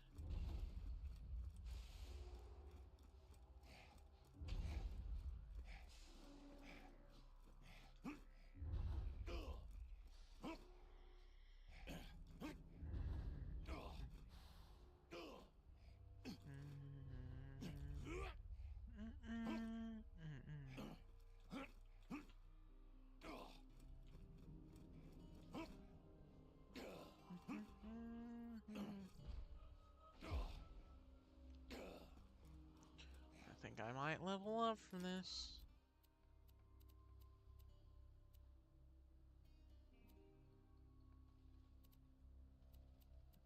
As the good professor so moronically told us, he's still in possession of a secondary genetic...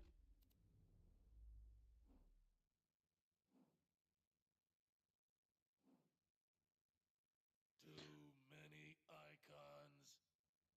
You know what? I can agree with that.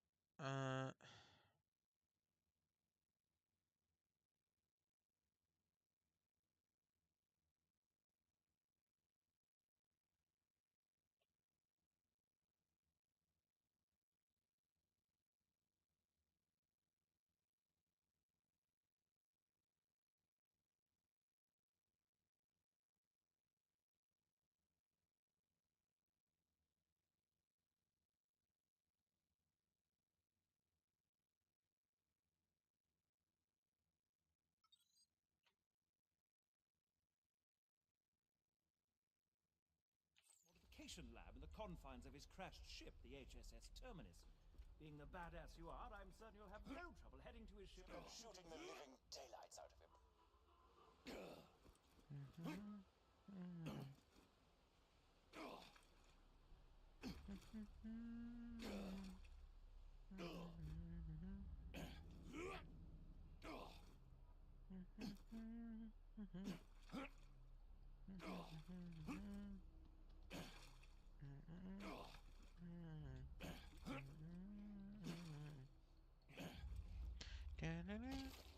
I could have gotten a ship to... Yeah, no, I'm getting a ship. Two-legged drifter. Swamp drifter. Why are you attacking me? That's not nice.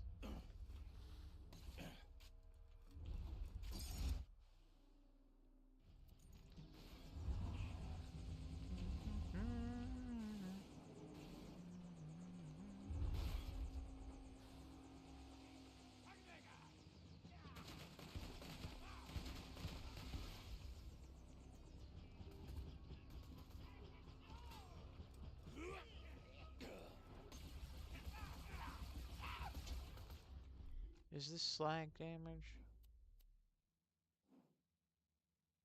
Oh.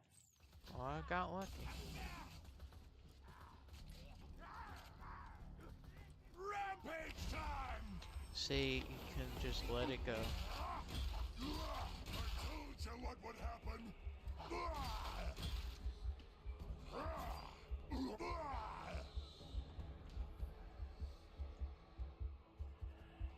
See, you did that to yourself.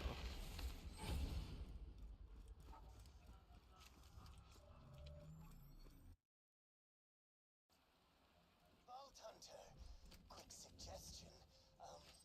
Just stop chasing me. I've already found my secret weapon, and I'm activating it now, so... You know, you're already too late. No need to head to the terminus and kill me. No reason whatsoever.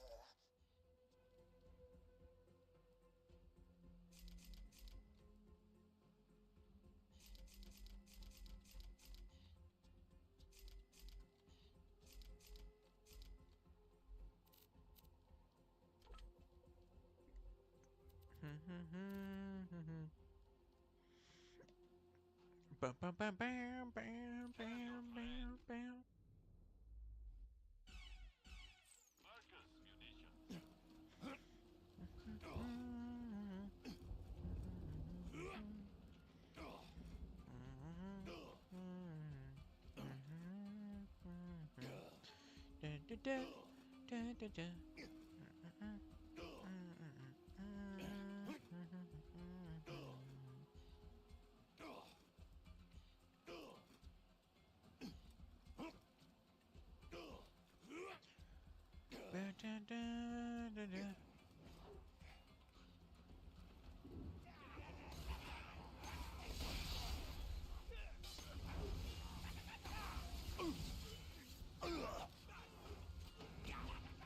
Go for the quarry! It's rampage time! There's no fence on this fence! Such beautiful misery! Blood! Blood! Blood!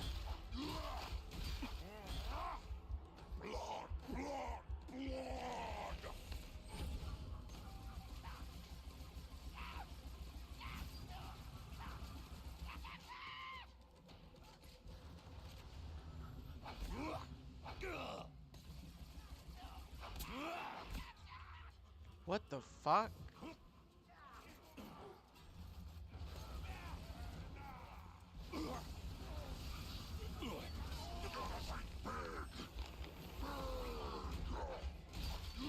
Stab me 1,000 times!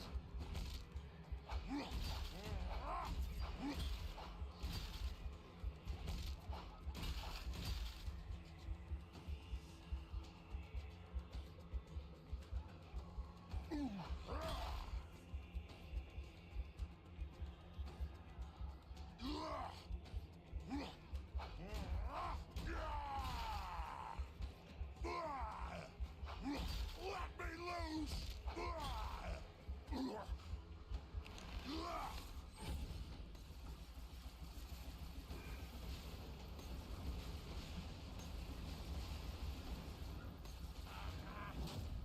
Open your veins!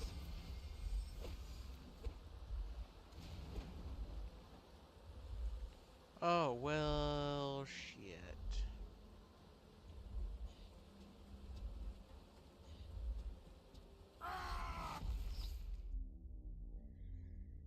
No, that kind of sucks. It is my fault, though. I didn't realize.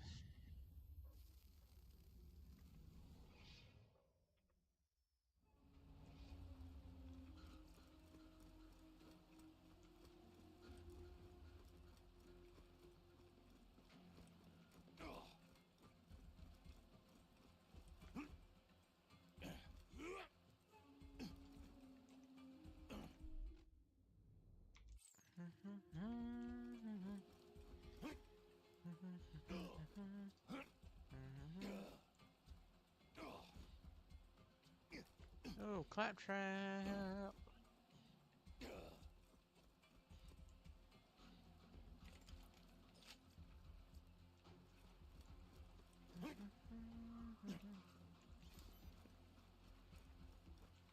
You're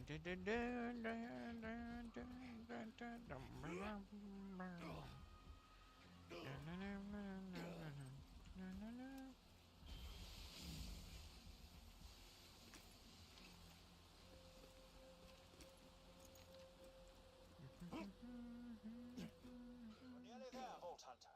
You must find the Professor and wipe him out before he unleashes his secret weapon. Quite ironic in a sense. We came here to hunt creatures, and now you're tracking the most dangerous game of all. Man, it's the most dangerous game, Minion. Just FYI. Thank you, claptrap.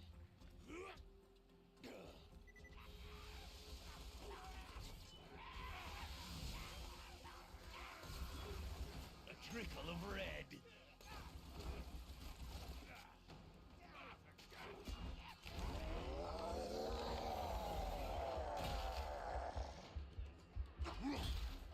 Never stop the killing! Never!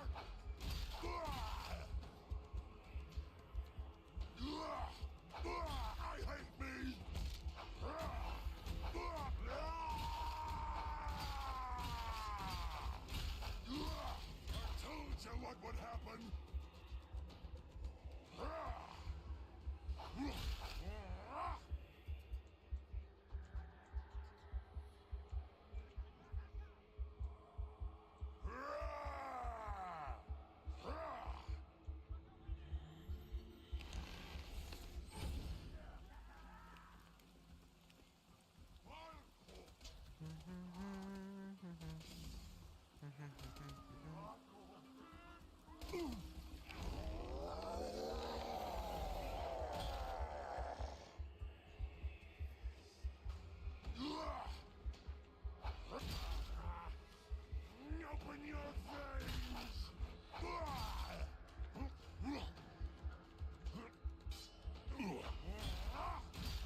wizardy. Salt! Good God, where's my salt? You fucking bitch.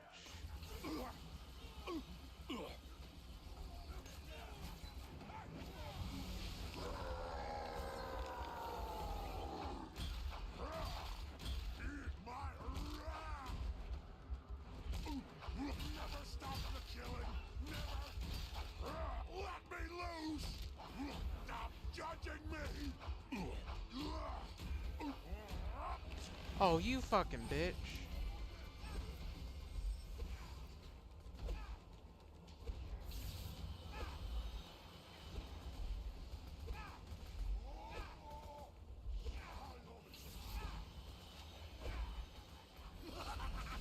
I'll take you all with me!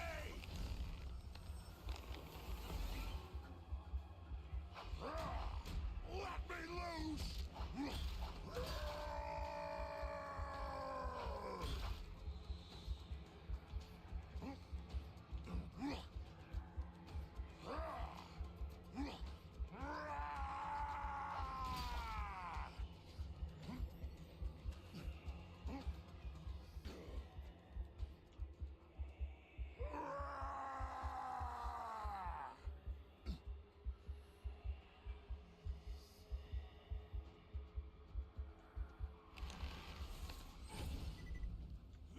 Crap, you're still coming for me?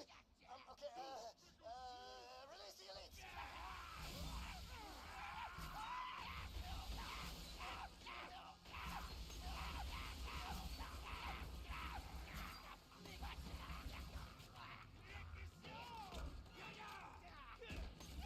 I can't take it! Keep the blood pouring!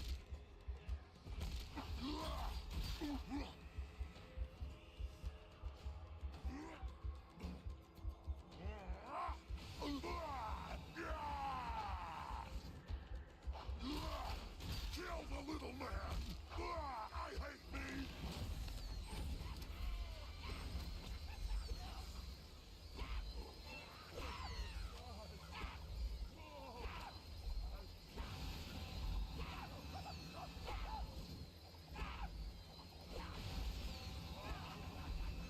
Well, I might die.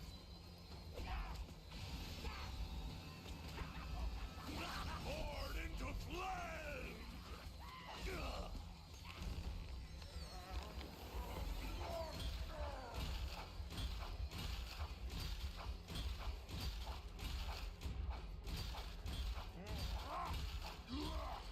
Hurts so good! Stop talking to me!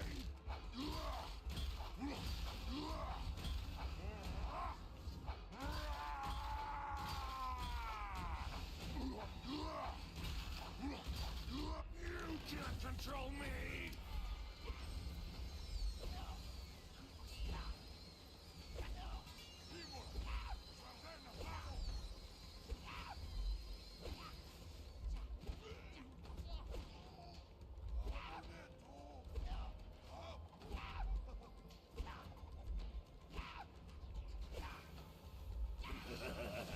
I saw the light! What the hell? Those were literally my first guys! Oh god, I'm so screwed! Crap. Rampage time!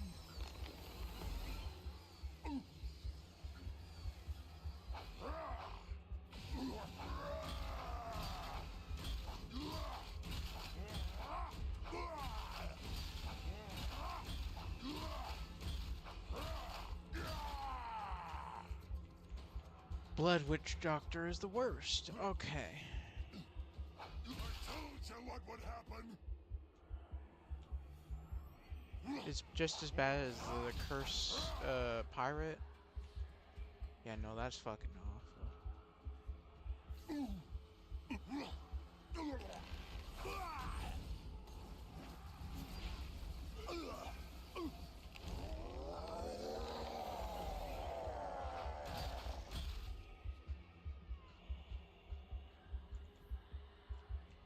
Wish they made A noise. killing tool!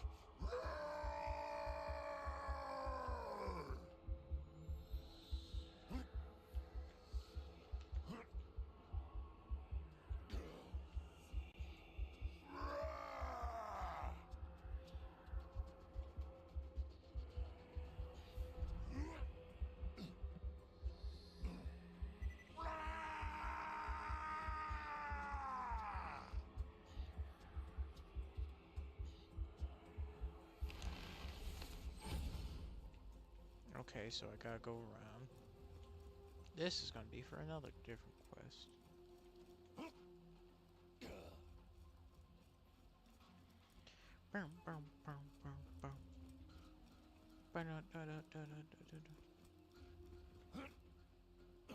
Kill Professor Nakayama.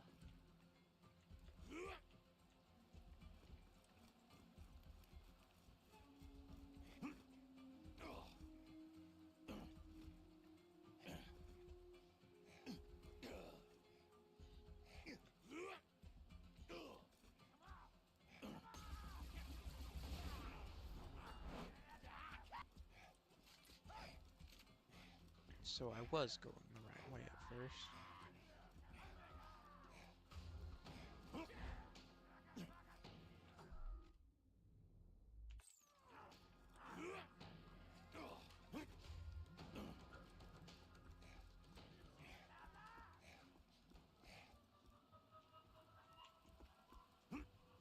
I actually don't know if I go that way.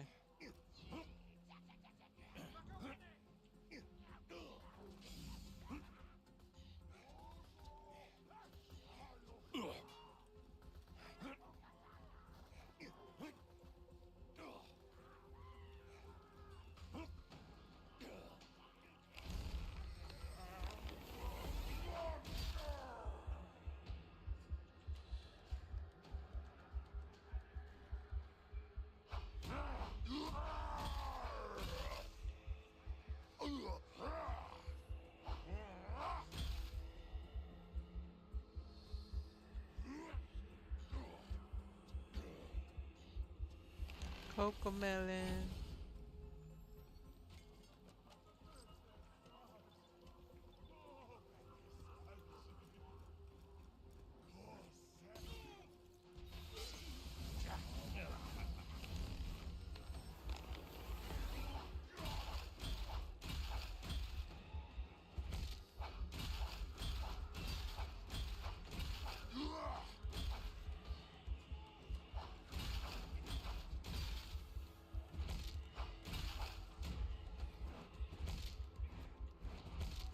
Come on.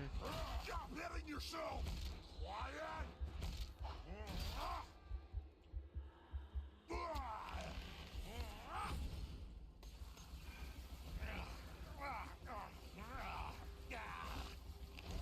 I've got a huge head! Oh yeah. Stop talking to me!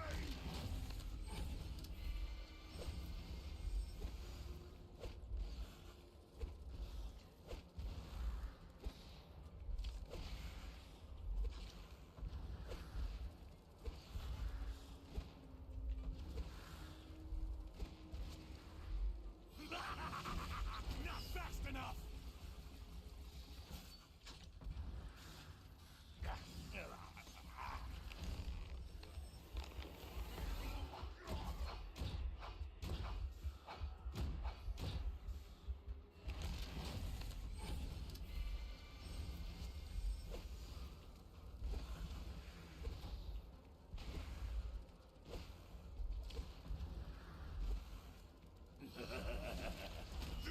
to live!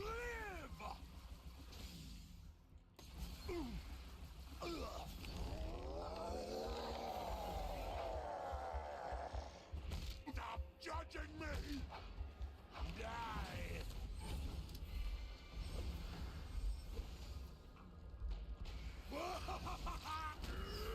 Immortal!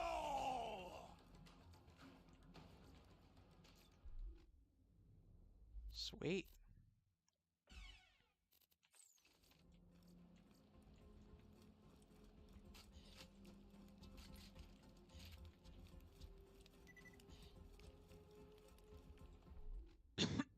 I'm guessing it's gonna be that way.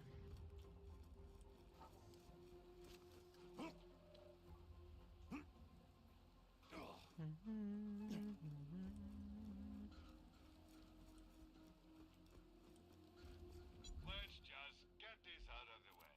Yes, most of my merchandise was ripped from the hands of dead adventurers.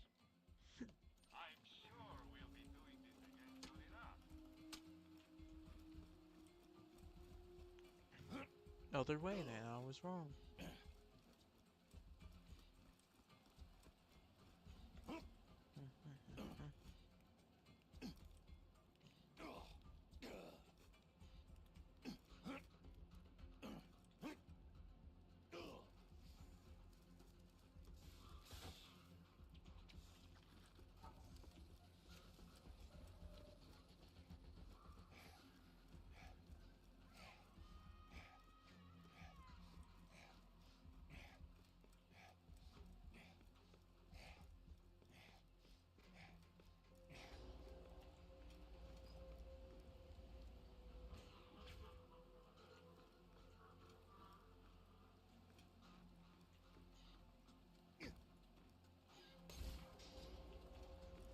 Oh, sweet.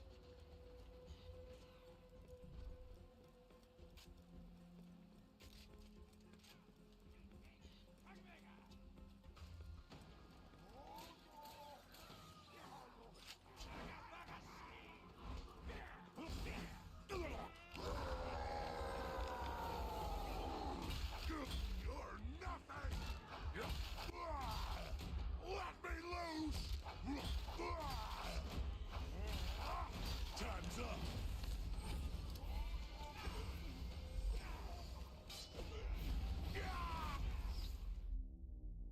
Oh, I didn't kill any of them? Okay, good to know. I don't do that much damage.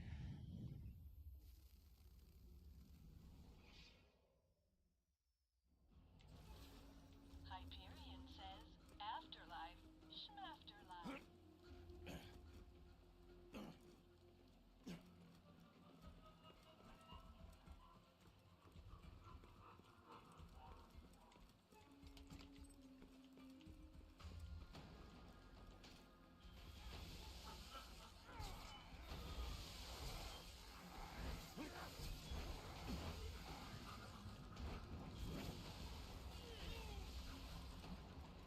I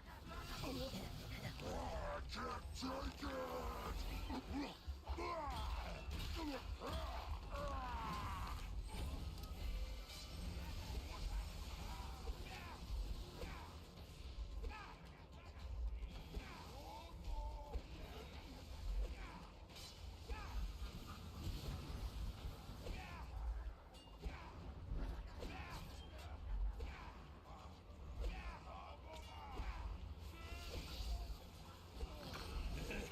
Not fast enough!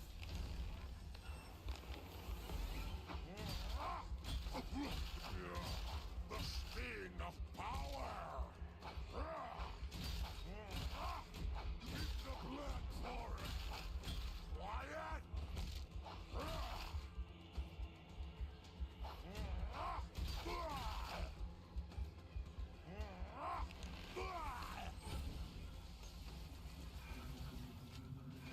A crimson mist is so nutritious!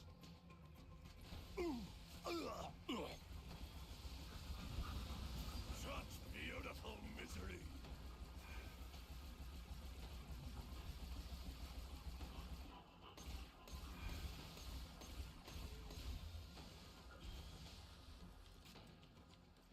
Alright, there we go.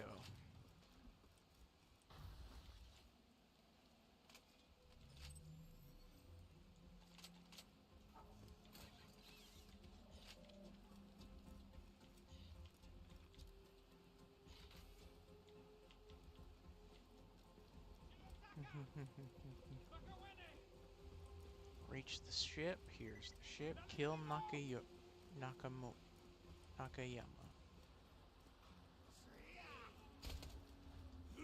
My axe is thirsty! There's no bench on this bench! Keep the blood pouring!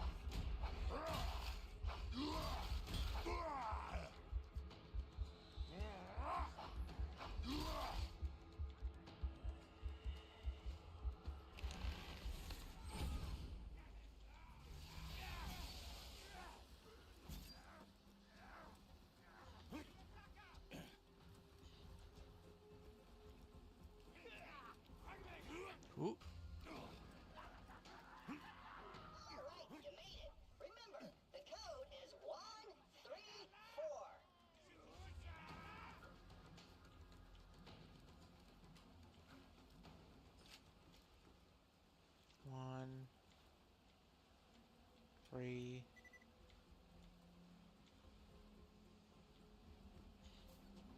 Oh crap, they got the door open. All right, you made it. Remember, the code is 134. Well, damn it.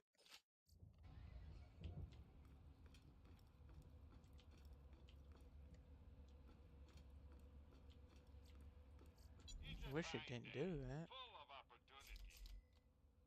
Tell your friends.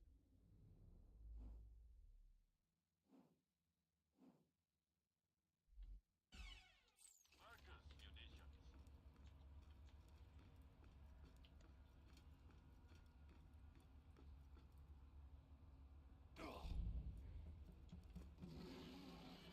Scram.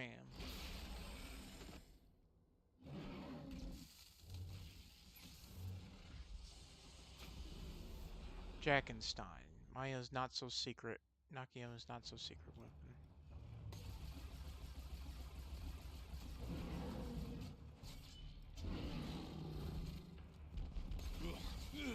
I got a rampage! Gotta heal!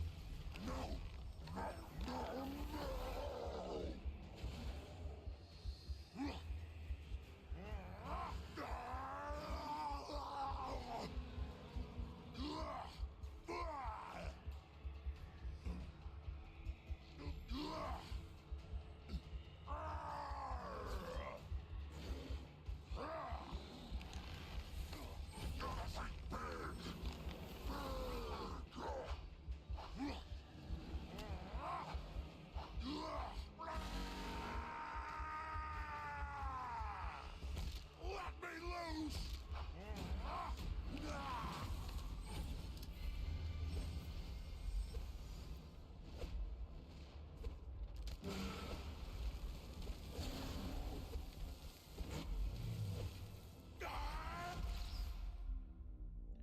Well, I died.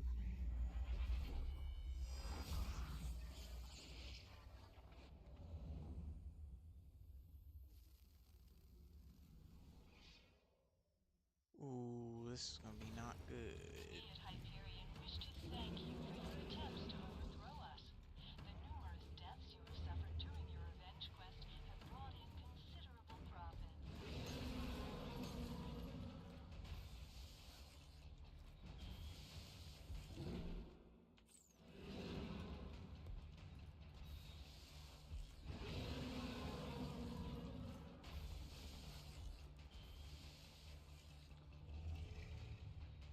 I can't wait to taste your lungs!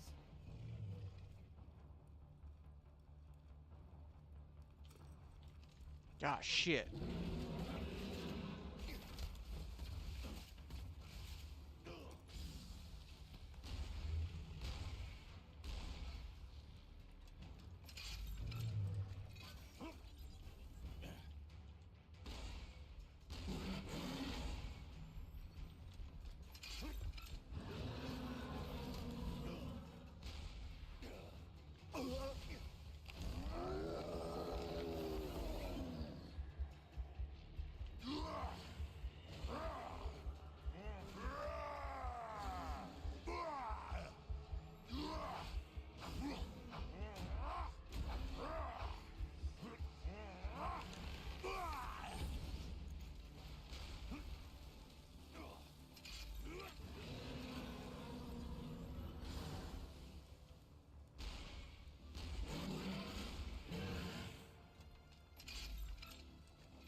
Oh, fuck. This is gonna be a tough battle, ain't it? Alright. Time's up! God damn it.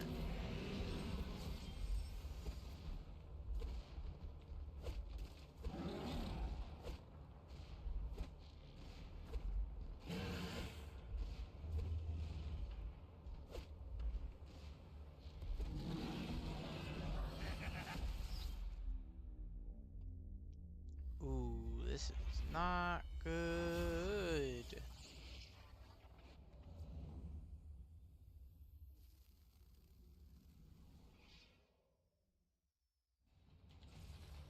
Don't worry, customer. Death happens to all of us every once in a while. Except Handsome Jack.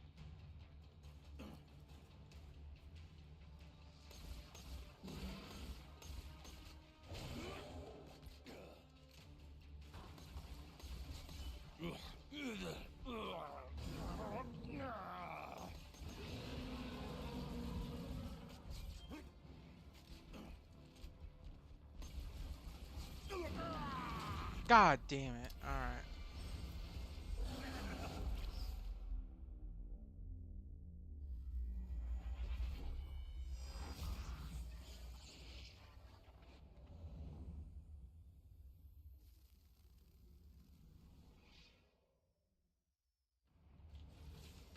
The Hyperion Corporation would like to remind you that the afterlife is extremely boring and not worth visiting.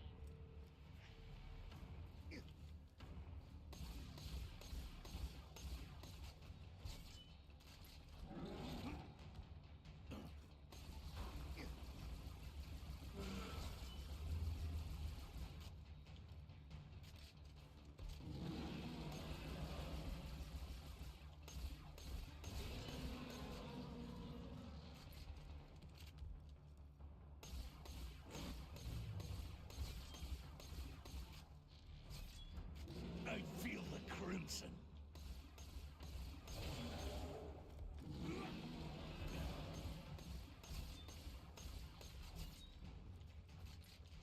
You stay the fuck away from me.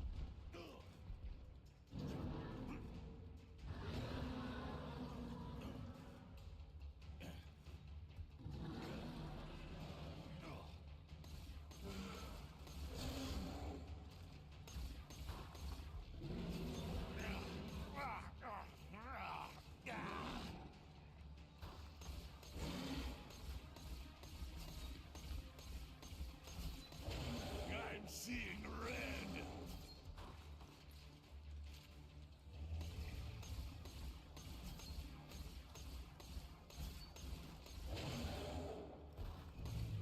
No!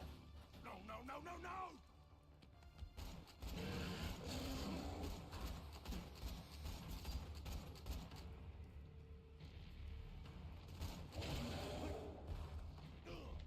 Oh shit. Shit, shit. Okay.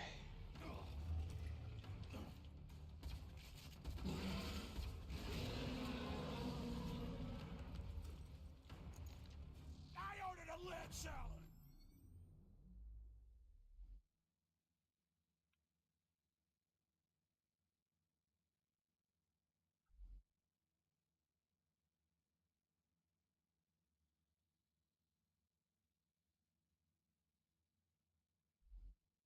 Oh fuck.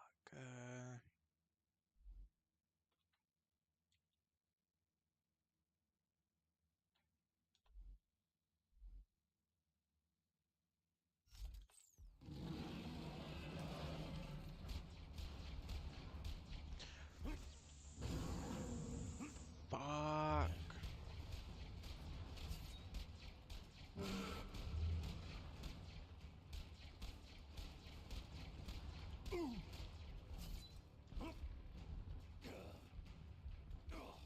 No, fuck you. No.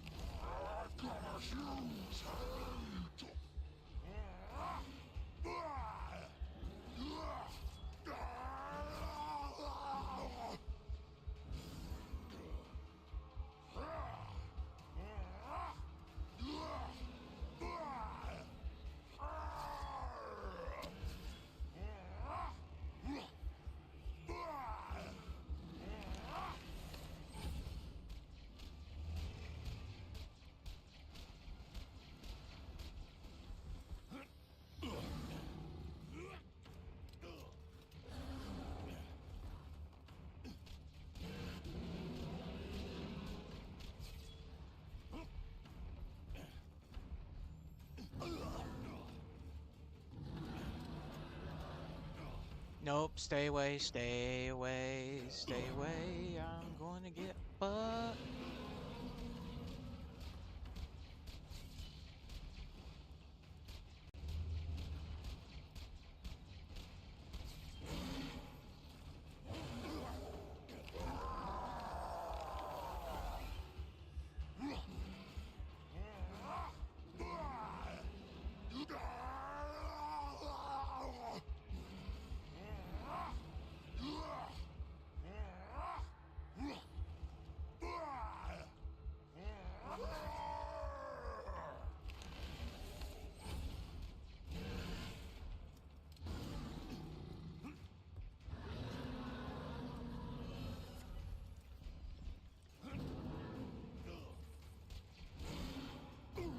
Look, I'm not complaining, but why do you just have...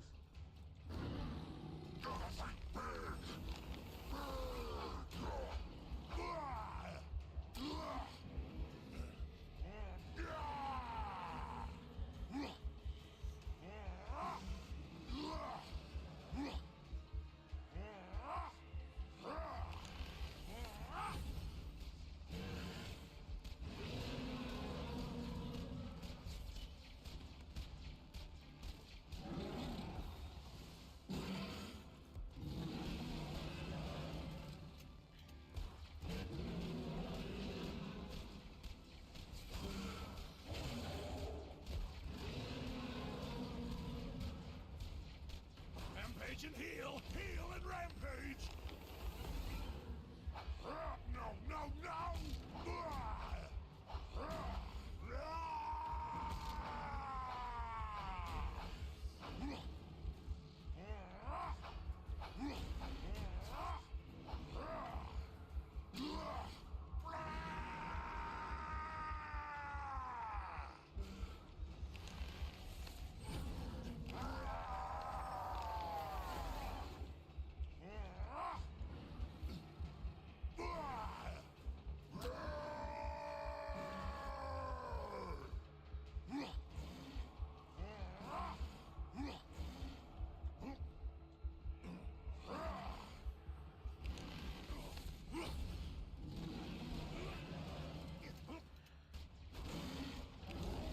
Look, I'm thinking... The pain goes here! Get out, get out, get out!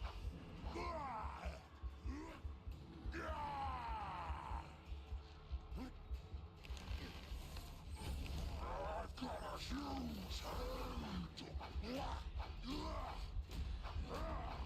Get out of my head! Stop judging me!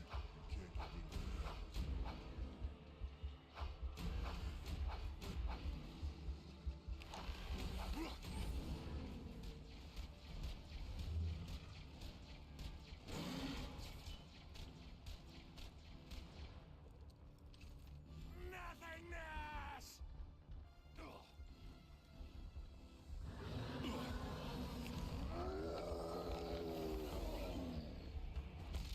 I can't hear you!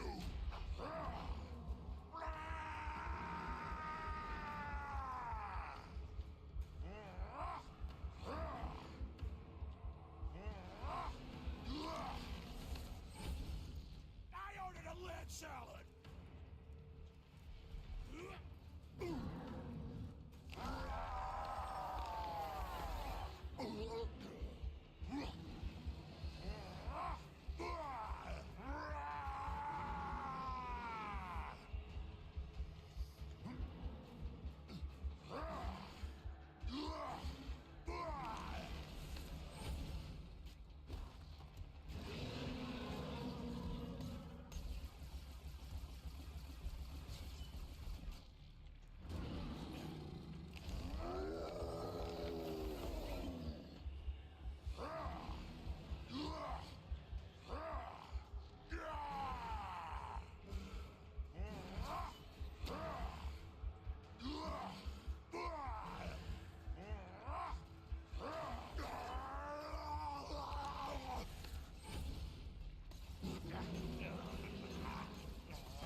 Yeah, well.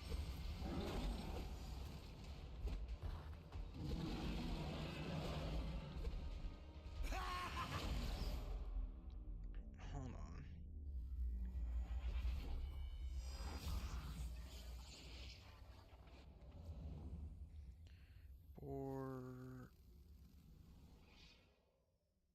Borderlands, Jack says back and on your feet and show 'em what for.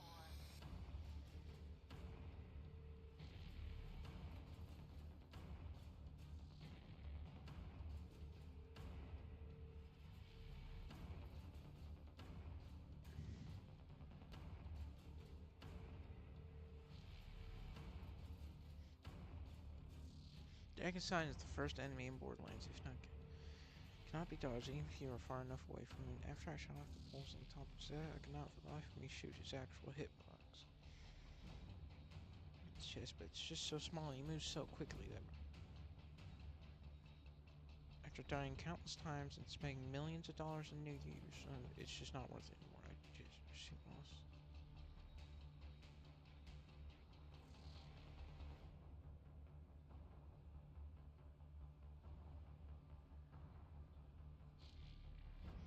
It's concerning he has a huge electric capacitor on his back, but trust me, I died. I had time for frying. Once I did, he died almost sniping.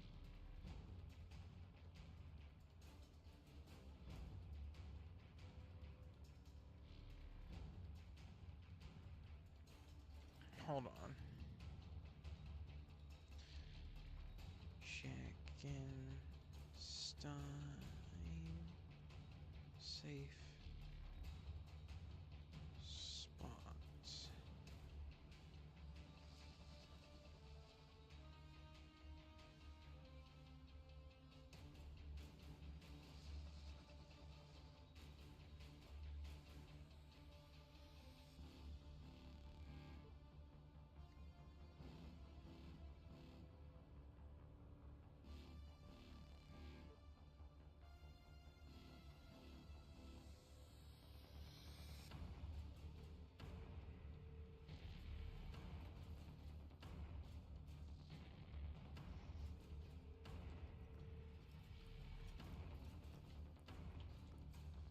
High quality, low prices, and no questions asked.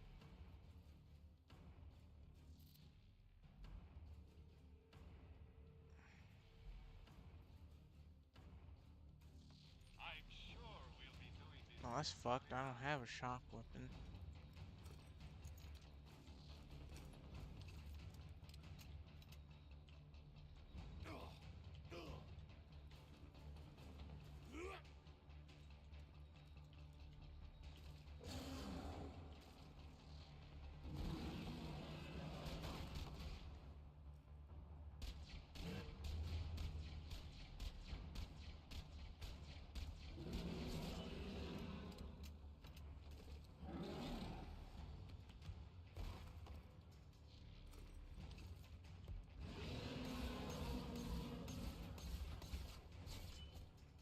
Wow, this is a cheese spawn.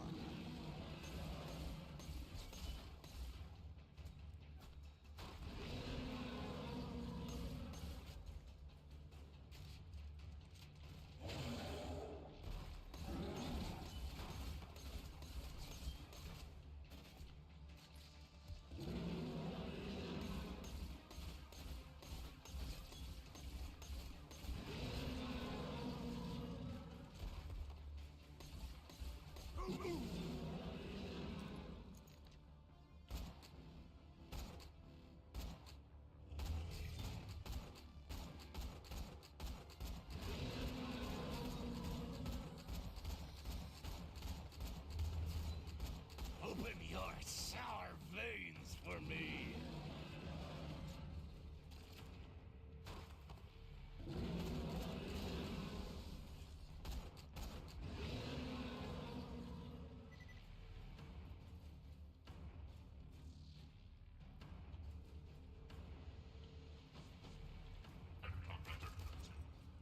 Oh, you motherfucker.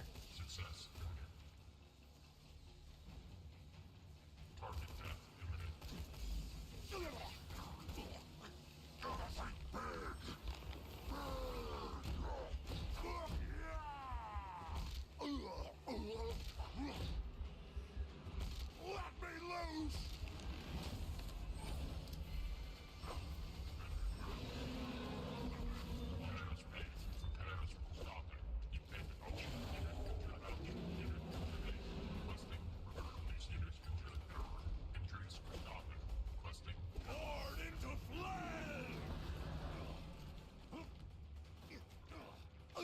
Oh shit, get me up there, please!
Holy!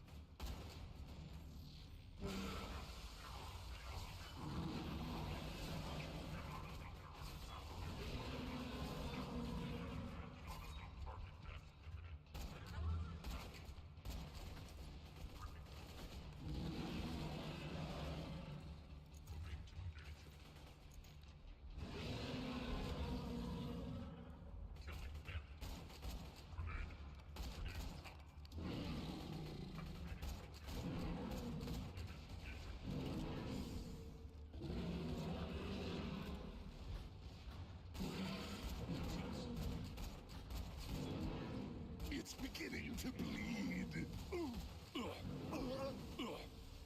Go for the gory. It's rampage time.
This is kinda awful, but mostly awesome. Burst it!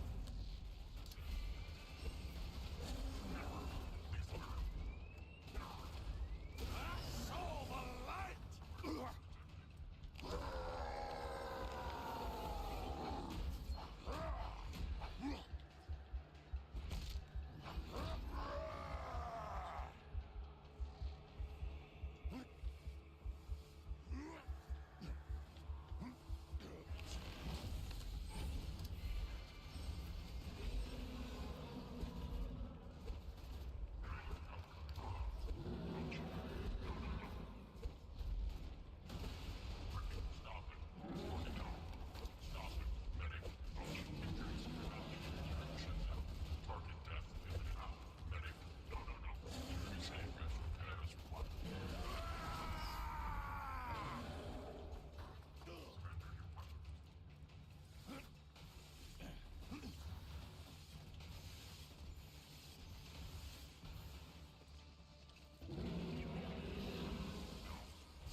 I love your blood.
Confusion!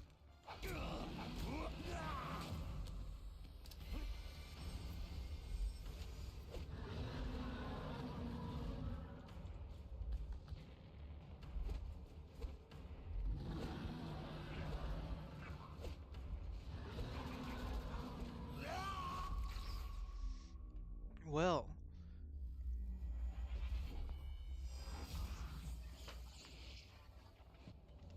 I cannot beat that.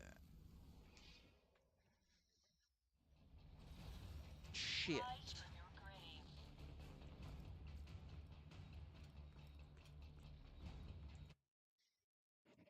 Nope. Just can't.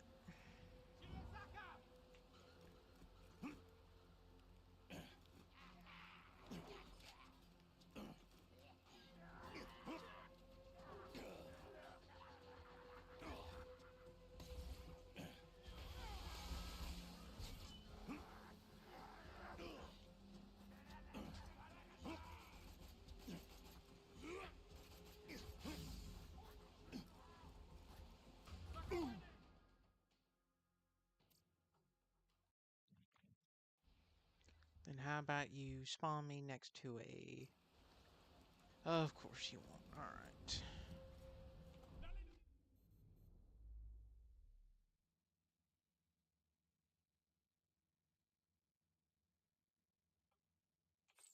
Actually, you know what I can do? Quit.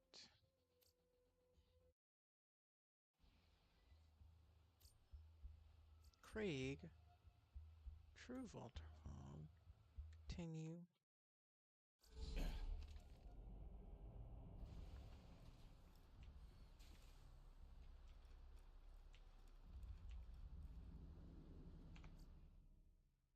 Quit. Save and quit.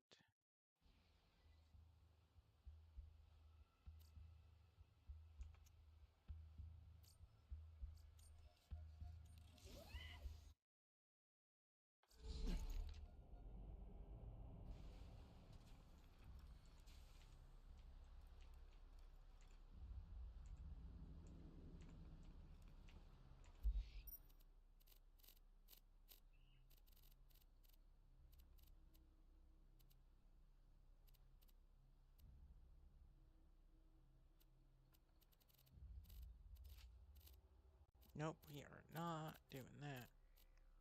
Fight for Sanctuary.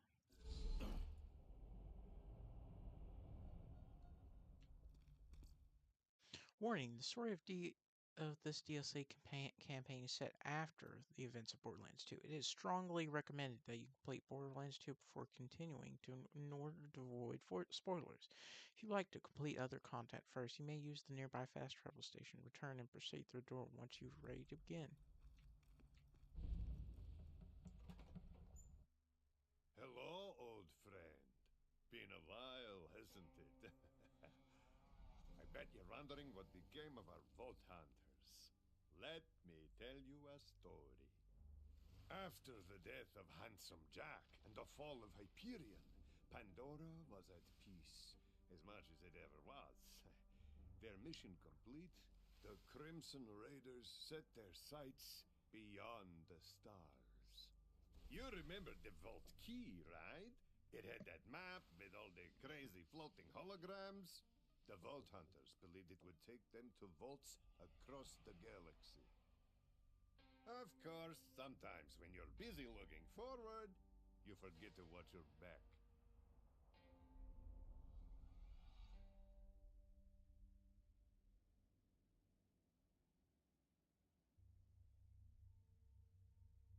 I do not understand why we haven't left Pandora yet.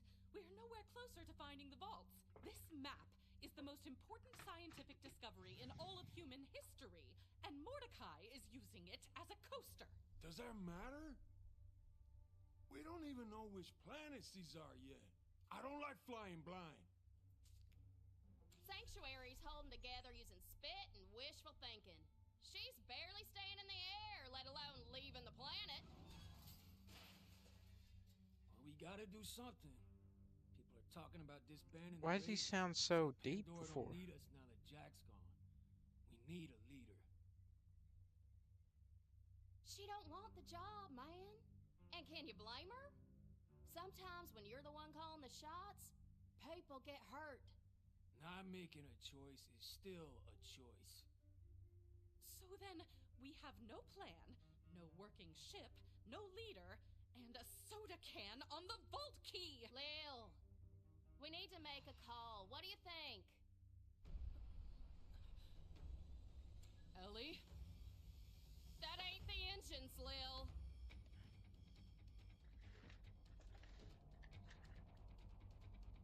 This is Lilith.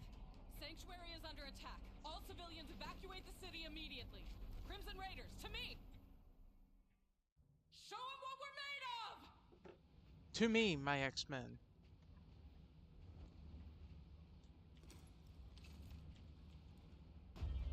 Who the hell are these guys?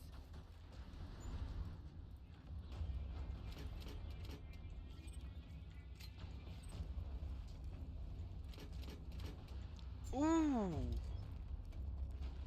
Hold them off, Vault Hunter!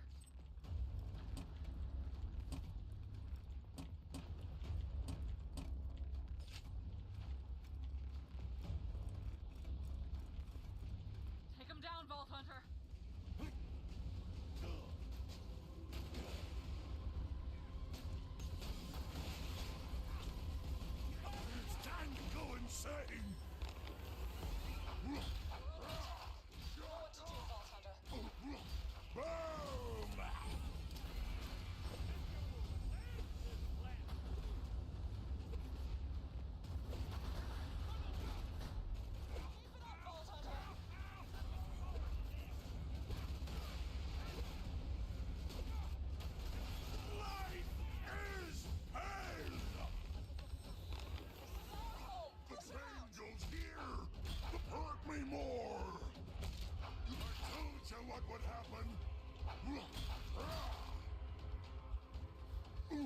They just keep coming.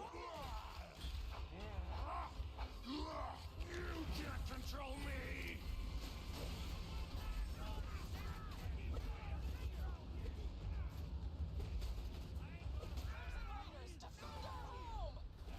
Soul of light. Gotcha.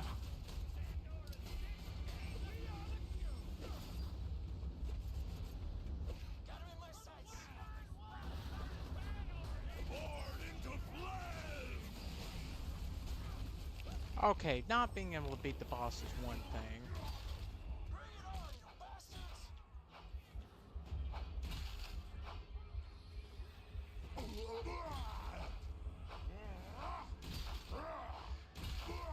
The pain goes here.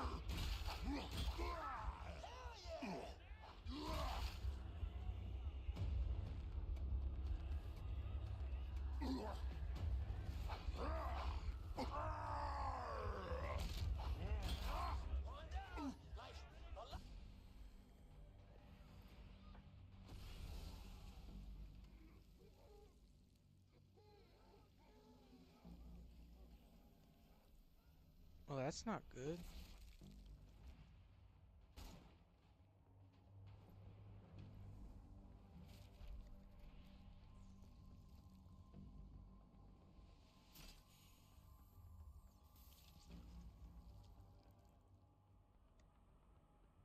Damn, they're after the vault key.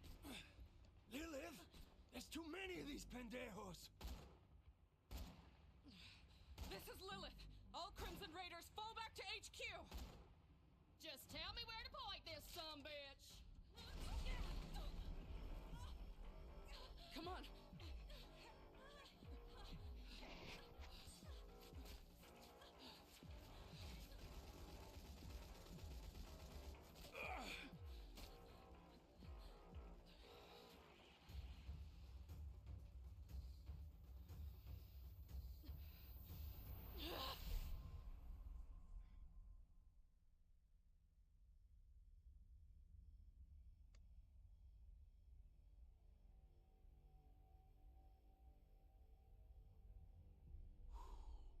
Time to change the world. Whose soul is this? You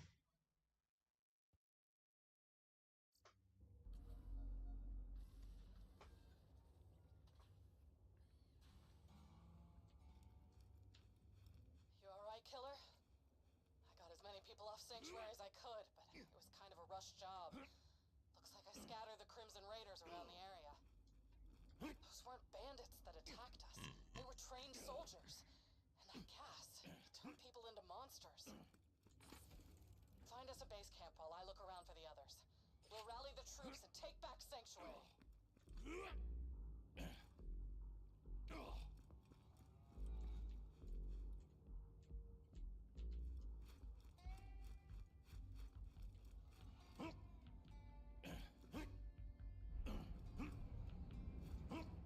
At ease, cowards. This is Colonel Hector of the new Pandora Army. You can stop running now. I already got what I wanted. Sanctuary and the vault key are mine once again.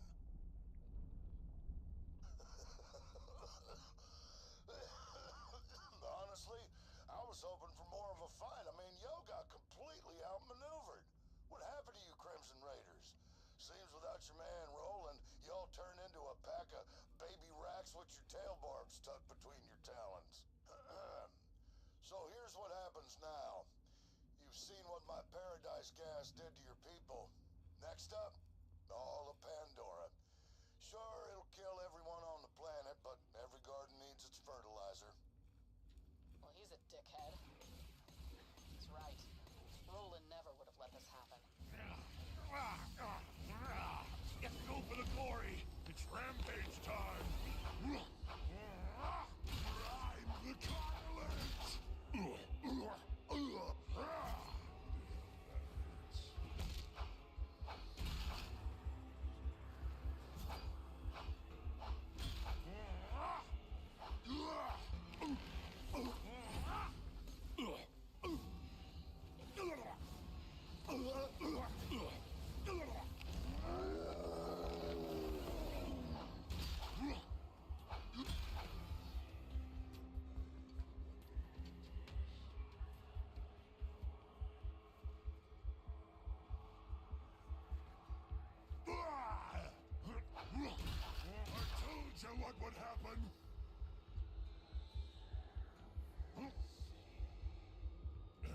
what's happening with the audio?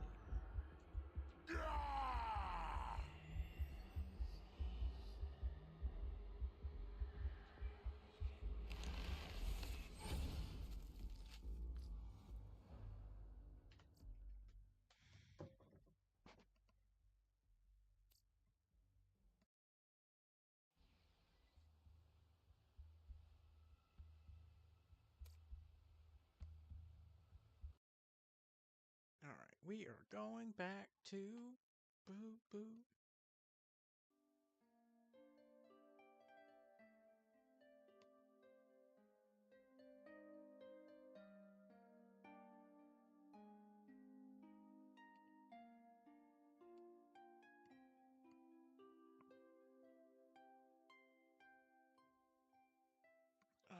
Fuck, where's my... It's right here.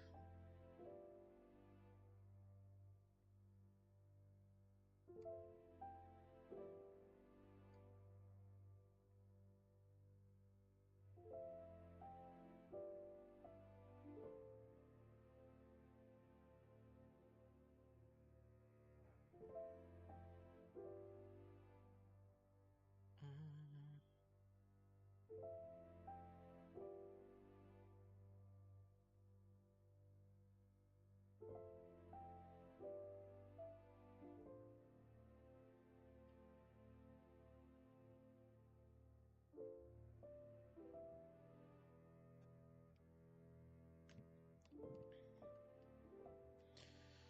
Axehead.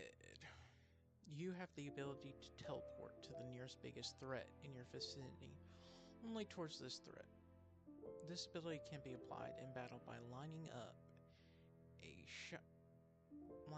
shot and teleporting towards the most dangerous target on the field, hitting any collateral. Wait, does it slowly get more? It does. It slowly gets better.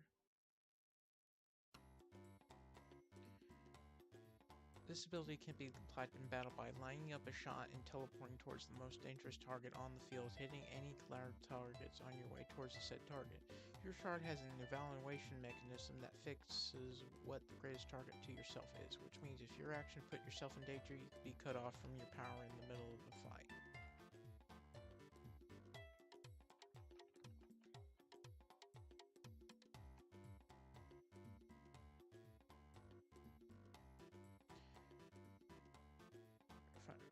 You can't teleport other people with you. Titan Scotty, Cronus. As a Titan, all your power limiters are gone, including those of your human body.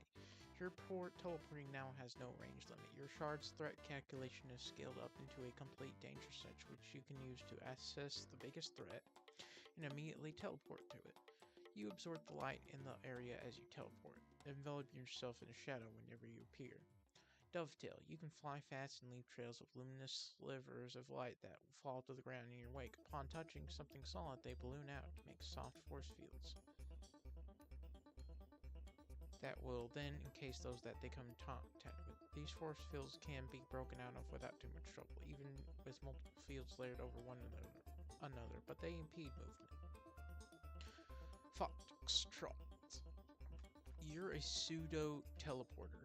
By picking a target through line of sight, you gain an awareness of them and can advantageously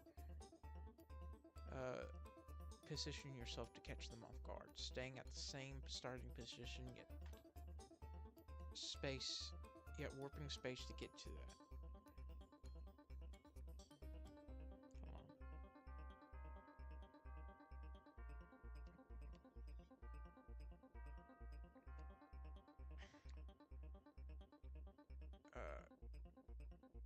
Staying at the same starting position, yet warping space to get to that advantageous position as if you had already been there. You can cover great distances, but don't disappear while positioning yourself until you arrive. Getaway. You can teleport to areas you set up in advance. Poof.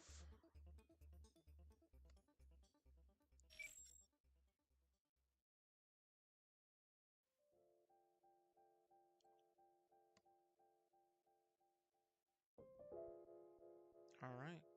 I was right. That is how you say it. You're a cloud mover. with the ability of mass transportation, able to create solid clouds to transport objects. Titan Poof, required Breaker Trump Cronus. As a Titan, you're capable of teleporting things and people hundreds of kilometers away through cloud getaways. Whenever something makes its way through these, they are followed by an explosive materialization proportional to the size of what was teleported, which flattens the surroundings and kills people purely due to its power. This ranges from entry point to exit point, leaving behind a trail of devastation.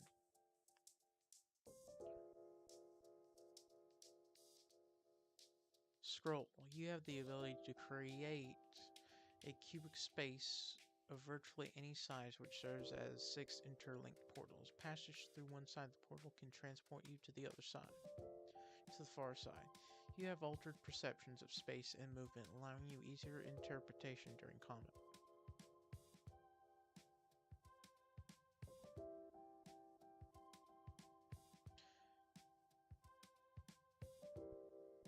Second hand. You can dilate time, making the world appear frozen to you with a cooldown of 1 or 2 minutes after use. This effect sends a quarter inch from your body, allowing some breathing.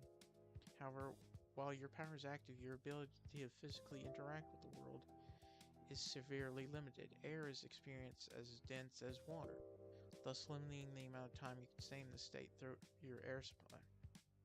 And heat is insufferable without protection, which can lead to injuries. Carried weight makes it hard to move, and thus using your power for extended periods will leave you exhausted or even wounded.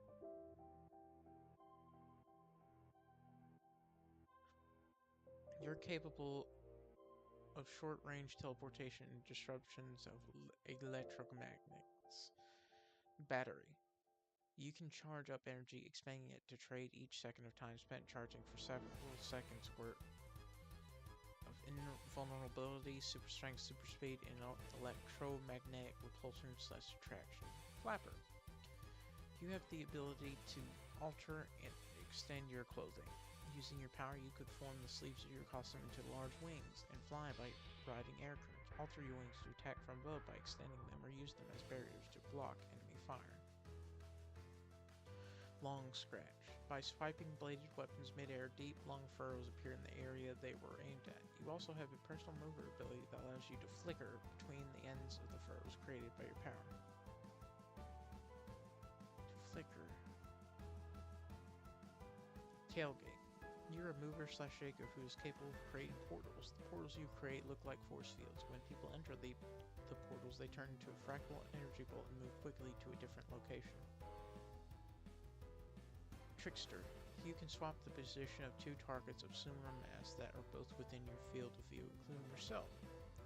Your ability to swap targets is impacted by the difference in their masses. To compensate for any discrepancy in mass, surrounding area must be drawn in, which increases the time needed. Consequently, substantial mass disparities significantly slow this power down and reduce your effective range. You have secondary thinker ability that lets you sense the mass and weight of your targets, helping you determine how easily they can be switched. Alright. Whippersnapper. Whippersnap. You're a speedster, capable of moving superhumanly fast due to your unique biology.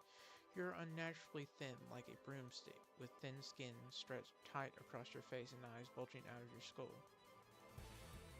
Abhorrer. You can generate clouds of smoke-like darkness, which you are able to teleport yourself and others through, with a range of multiple city blocks. Mouse Protector. You have a teleportation power to mark objects and people via touch and teleport to them whenever you want, as well as several minor powers that enhance your agility, coordination, and stamina. Shortcut. You have a mover power that is a type of controlled spatial distortion.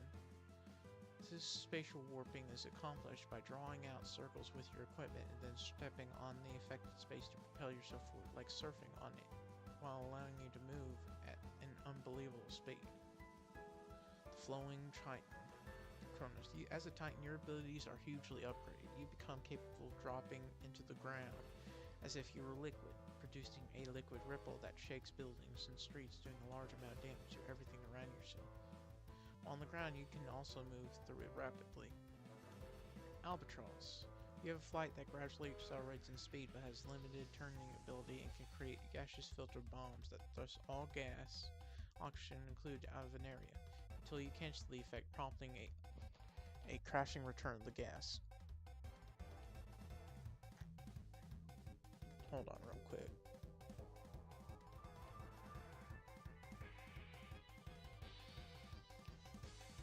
Sting. Hold on.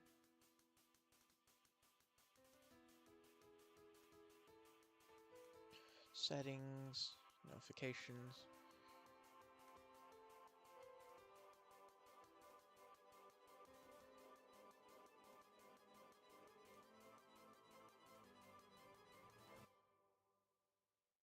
Joins a game.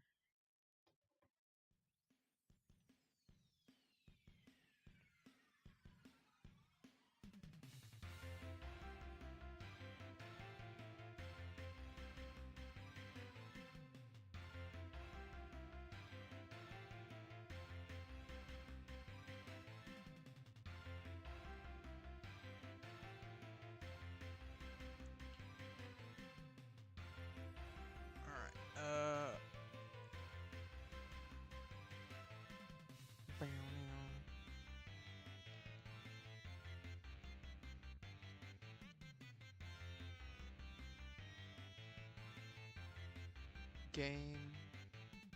Alright, there we go. Albatross.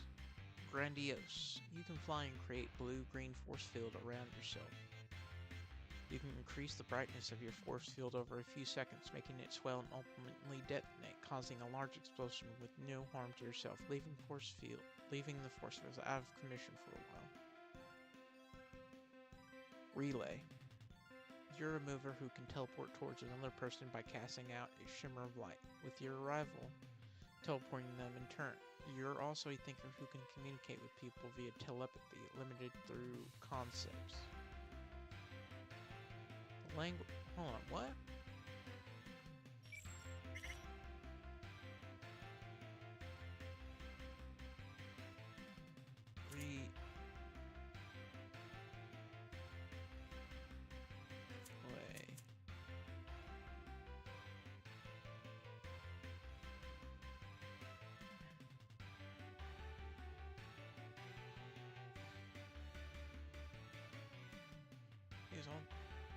Telepathy sure is by the recipient's brain, presuming it is not restricted to the individual's language. However, it is unknown how he's thought back at. He claims he's able to read Victoria, but he's not elaborate at all.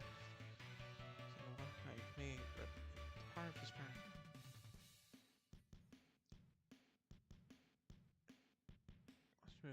I'm sure I had a grass on, most of which came out to them teleporting.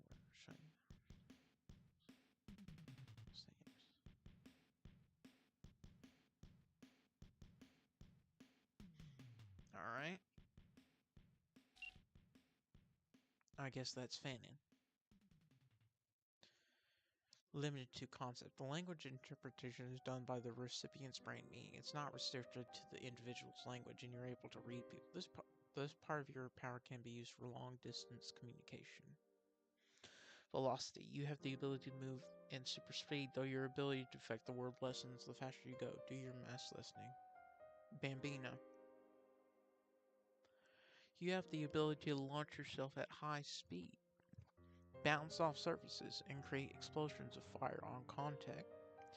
You can bounce without creating explosions, or create explosions without bouncing.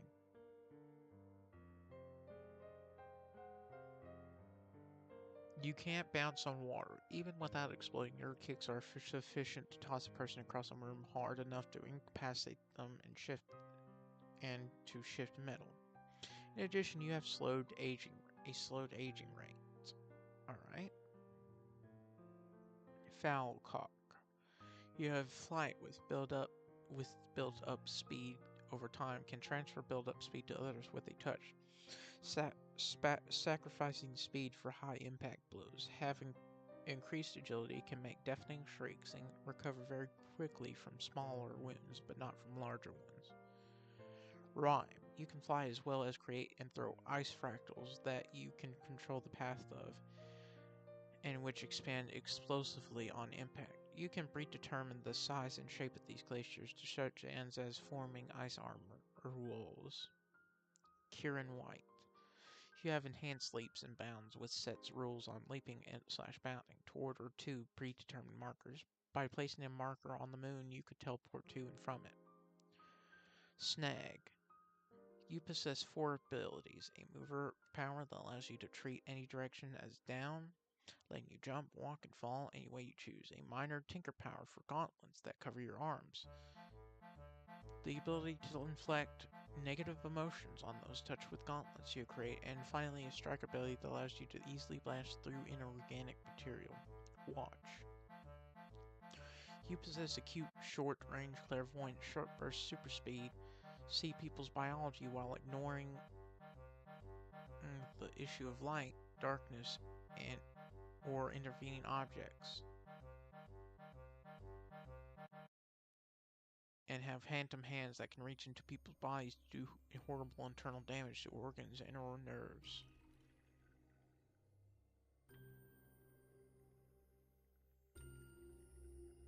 Power copy mover, power copy shaker.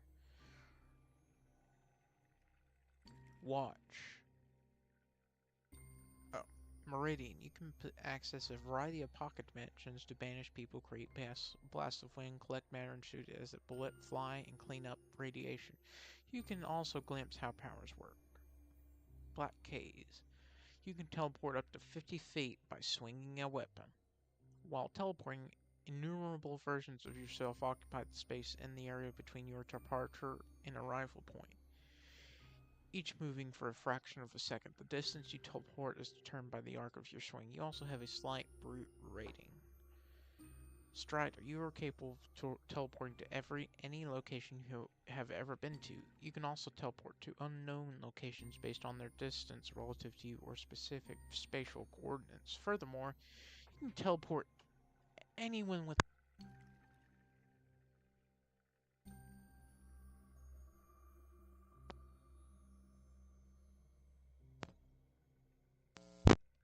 Hello? Sorry, I accidentally unplugged my microphone.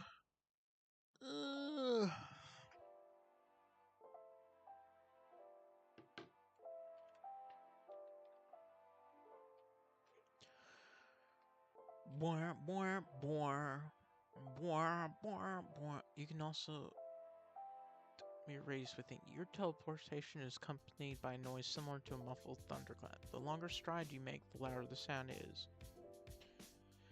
Power copy shaker. Rune. You can telekinetically control objects you trace a rune onto. Crested.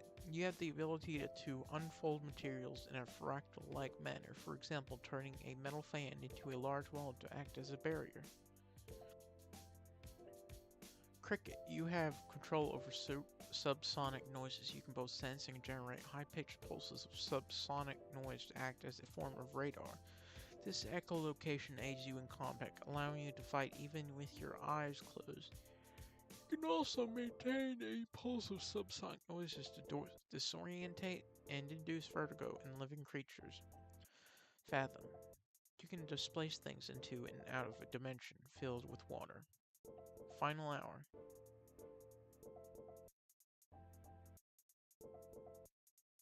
You can reduce the flow of time for a single target, slowing them in an ongoing effect, and can swap the target at a moment's notice. Shaker Mover. King of Cups. You have the ability to create limbs out of energy, using them for mobility or grafting them onto wound stumps as prosthetics. Emperor of Cups. King of Cups second trigger. Required Shaker King of Cups second trigger. You can create entire living beings out of pure energy, shaping them into human or non-human forms. These beings have no independent will or consciousness, but are fully capable of following your commands. Although they lack minds of their own, they can perform complex tasks, acting as an extension of your will. The less biologically stable they are, and the more you summon at once, the higher the strain there will be to keep them summoned. Khalifa de Perro. You have enhanced strength and agility that are further augmented with point-blank aerokinesis. Chronicler. You can create a hazy field around yourself in order that copies whatever happens inside that field to another area. You're also capable of flight.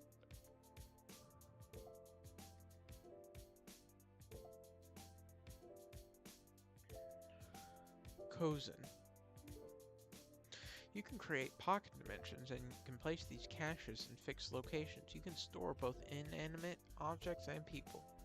Caches placed within roughly 25 feet of each other can form a network where objects or individuals, albeit the latter with a delay, can be taken from.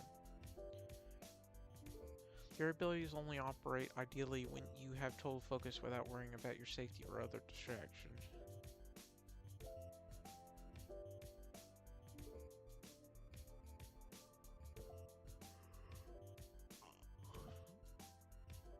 Dredge. You have proximity-based psychometry. You can draw knowledge from objects and people in your vicinity. It's always on, but somewhat focusable and suppressible.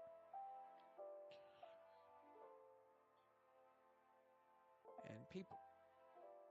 End of days. You can target an individual with this power via line of sight and temporarily teleport them away. From the affected individual's perspective, they are transported to a shadowy landscape for an indefinite period of time. The affected individuals may experience anxiety as a side effect of this power. Gong. You have a shaker ability that allows you to create shock waves by clapping your hands. These shock waves collect items as they move away from you and can redirect all of these into a different direction with high speed through your own movement. Grew. You can generate clouds of smoke-like darkness that erase all light and mute sounds. This smoke also interferes with microwaves, radio frequencies, radiation, and certain breaker powers. Also, your vision is unaffected by your own darkness. Grew squared. Your smoke-like darkness is weightless and expands exponentially.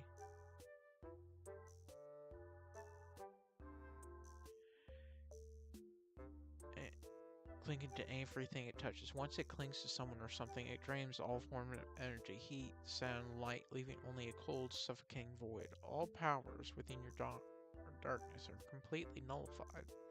As their powers are suppressed, you gain full access to them. You can wield these abilities with the same skill and true control as their original owners. Access to them. You can wield these abilities with the same skill and control as their original owners. Kazikli Bay. You gain an aerokinetic ability to create blades of wind. You can form whirlwinds and slice people with air compressed into razor-like ribbons. Licit. You can create force fields in geometric shapes, remaining aware of them to an almost clairvoyant level. You can individually choose what can pass through them and can walk through your own force fields easily.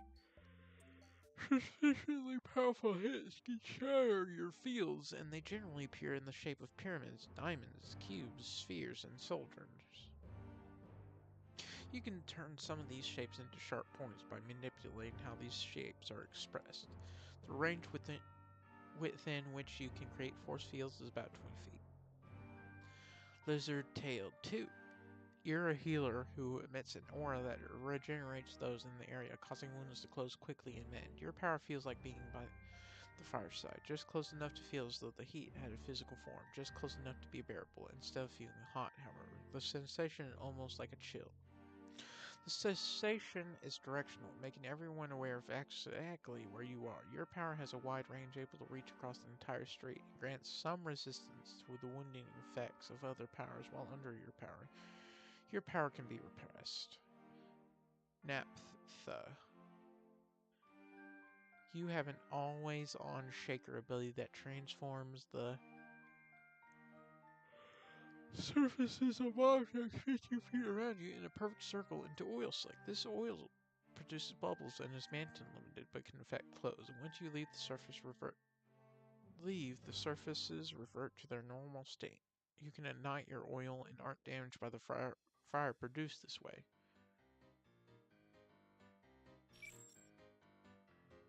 Parian. You have fine kinetic control over materials that weigh less than half a pound. You can infuse porous materials with your power to control larger objects. Human flesh is the best material for your power, giving you more control and strengthening the material.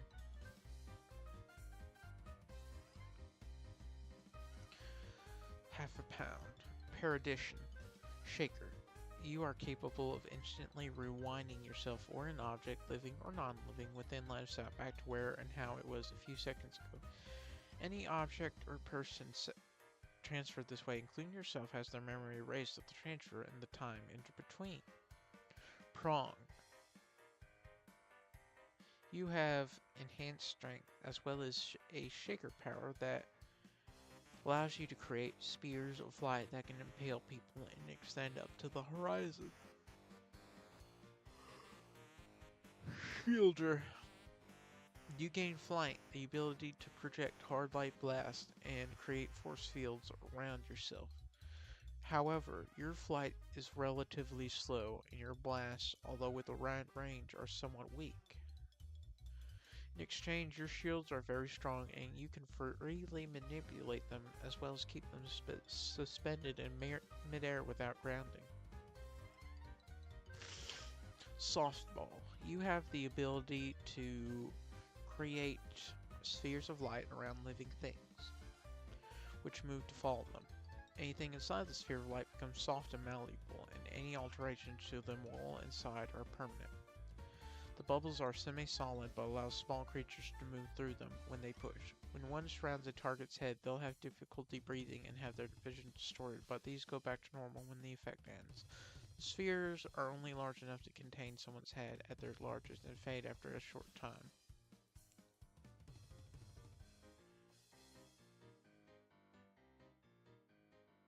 Tomcat. You can create chainsaw rotations of telekinetic activity around your hands, invisible wheels oval in shape, and can be used to attack, propel yourself forward, and scale surfaces.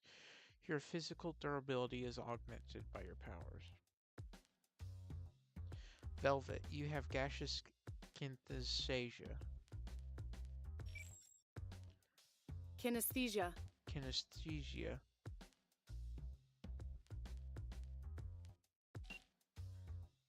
Pink spores of dust accumulate over time in your vicinity. These serve as a vector for your power, letting you exert greater strength, leverage, and maneuverability over objects and people over time. It can also be used to jumpstart a truck that should have been scrapped a decade ago, though this can take up to 5 minutes.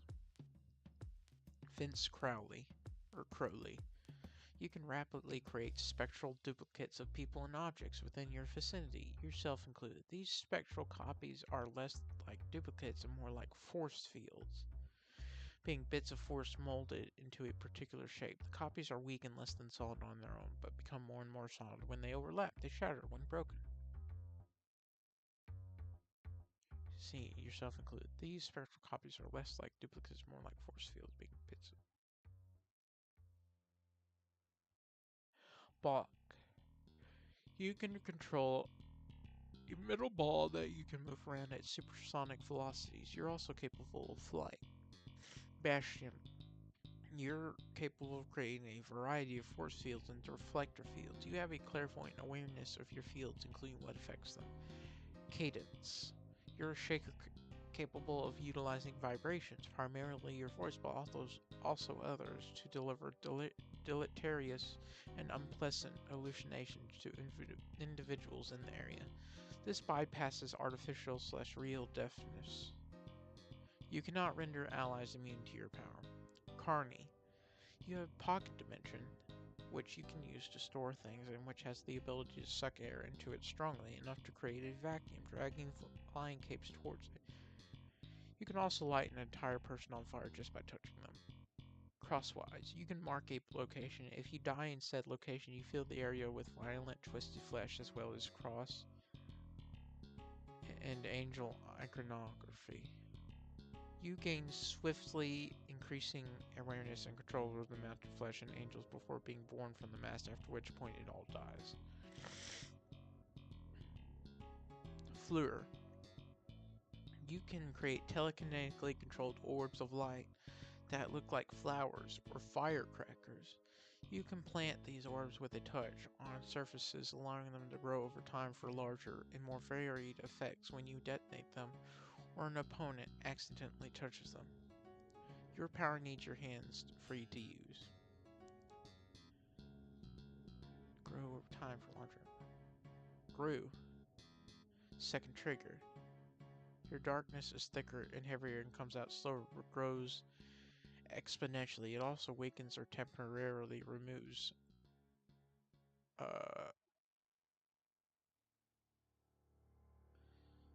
copy the powers of darkness, though you'll be weakened and generally won't gain think benefits the power has copy.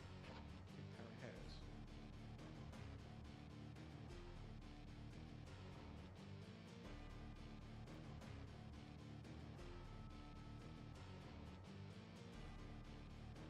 Moonsong. You're a gravity manipulator who can create multiple conflicting gravity fields within an area, able to manipulate overlapping gravity environments to throw people around. You can also perceive gravity wells. Effects produced by you break if you lose concentration. You can apply your power to yourself while moving to make it nearsighted, though straining your attention significantly. Pearl. You manifest an aura of repulsiveness so strong that the relief of having it lifted can be addictive. You can capitalize on this by making yourself and your territory as disgusting as possible. This makes it easier for your power to amplify feelings of disgust, of full repulsion, and reinforce your reputation as a crazy person. Your power's secondary effects help you cope psychologically, and you have resistance to emotional manipulation by other capes. Rosary. You have the power to break non-living material into leaf-like fragments, control those fragments, and reconstitute them into the objects or parts of the object at a different location.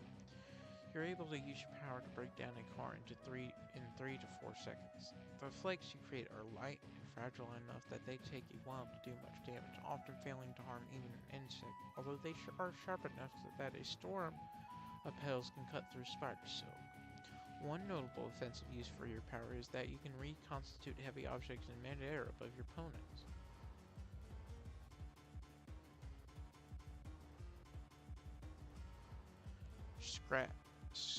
Skate 2D. Hold on. Why are there...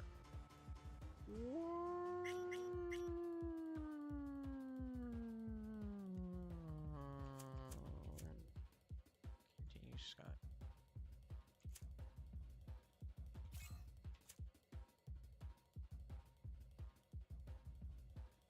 Is the name given to multiple clones of Vista created by Echidna. They shared their memories, but like all Echidna clones, felt like driving to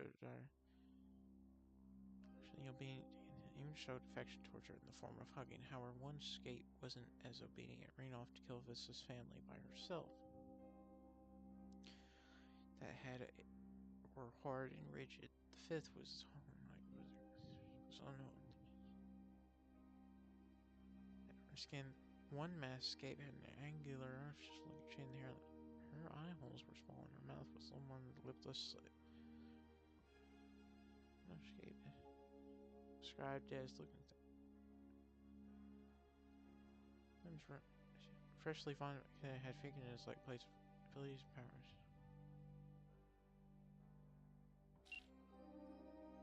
Skate Weakener. You have the ability to twist the world or want. You're able to hide yourself and other people in two-dimensional space. Upon emerging from a surface, they are will peel away and emerge unscathed. People in these two-dimensional spaces can still be injured if the surface they reside on becomes damaged. Scape Weakener. You have the ability to twist the world around you, using it to weaken the world around you, such as walls and building supports. Your power works in a wide area but at a slow speed. Your power is unhindered by presence of living beings. You can also sense the world through your power, able to stretch buildings, even with your eyes obstructed.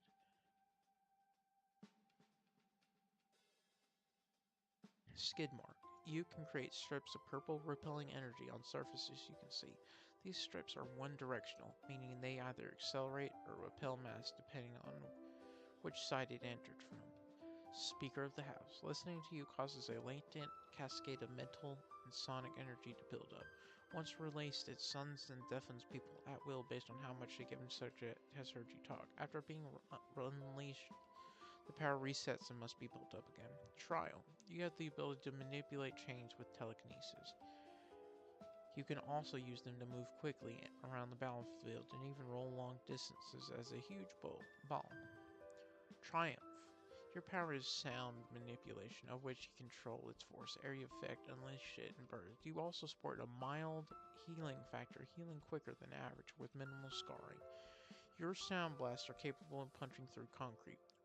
Whirligig. You are capable of telekinesis, but only in a counterclockwise rotation around yourself. You can use it to create what is effectively a point-blank telekinetic cyclone around yourself, picking up dust, paper, cigarette butts, and fragments of rock. Illegos. You're an aerokinetic who can compress the air around you into shearing blades of wind that grow as they travel out. These blades are able to boomerang back to you. These blades have enough shearing force to cut through a modern-day cart. You're able to manipulate the wind around you so bugs and projectiles have a harder time trying to cover you. You're also capable of using large gusts of wind to push objects away from you. King of Cups, Sculptress Second Trigger. You have the ability to create human and non-human body parts made of energy that are able to cover an area ranging from one horizon to the other. Scape Sculptor. You're able to raise surfaces, use them to move around, and sculpt them to rough shape images, able to create rough statues.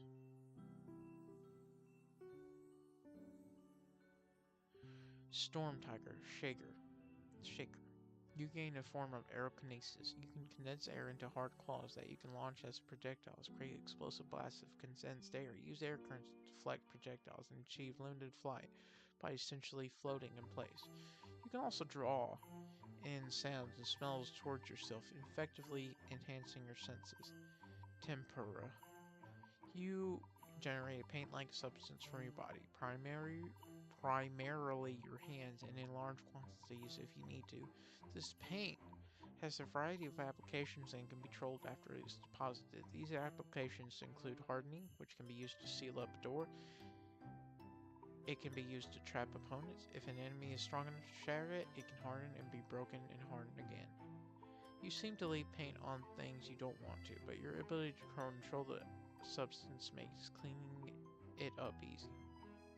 Effects. You have the ability to fill the empty space with hundreds of small, razor-sharp force fields with collective cumulative resistance, meaning the more there are, the stronger their force fields become.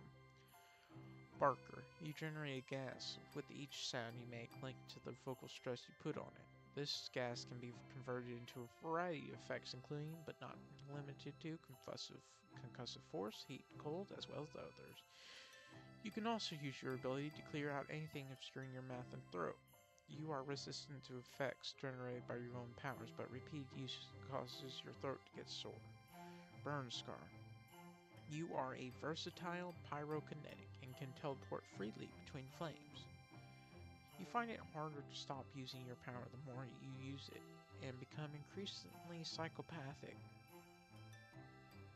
in the presence of fire. You are immune to fire. Clay. You can produce a clone-shaped spray of liquid force field capable of covering roughly 800 square feet in seconds. It is initially fragile, breaking if the target is already moving moving at a walking pace, before staying to a consistency akin to sheet metal, capable of being bent or broken, with exerted force at the edges. Further spray can layer the field for additional strength. You can manage the breadth and intensity of your spray by way of energy projected tools that your power provides at the palm of your hands, which can be used as weapons. Using these tools, you can keep the clay in a semi-liquid state and mold it into simple medieval constructions, alter its properties to facilitate these constructions, or alter their fundamental properties, such as making the substance conductive to electricity or not.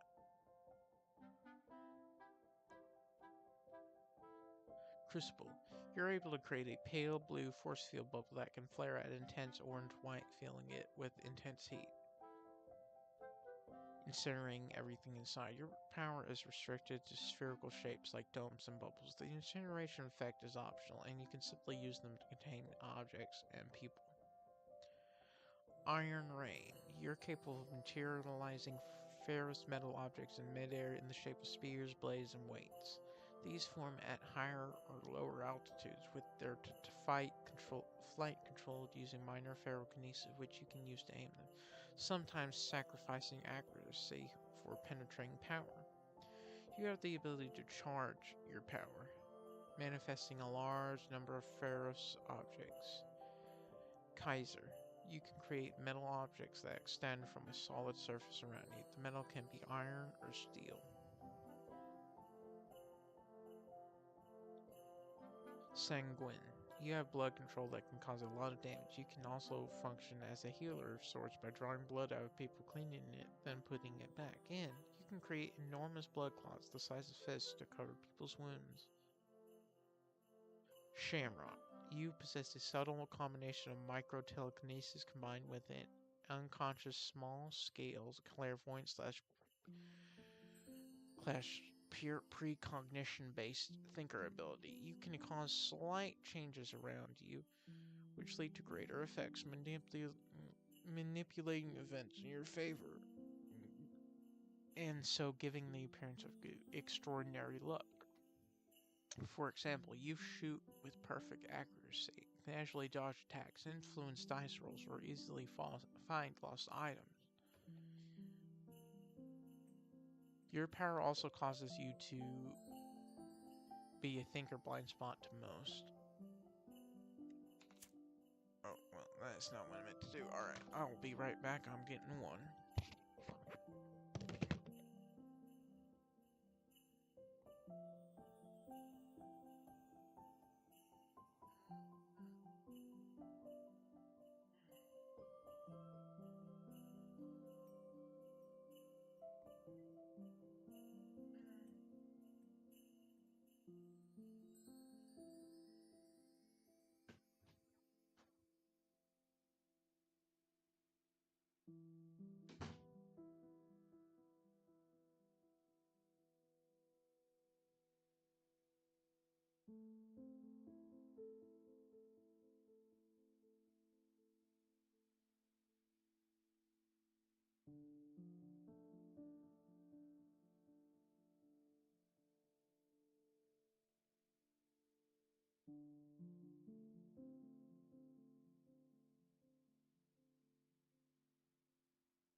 Alright, luck for the Irish. Hold on, I'm gonna adjust my ass pillow right now.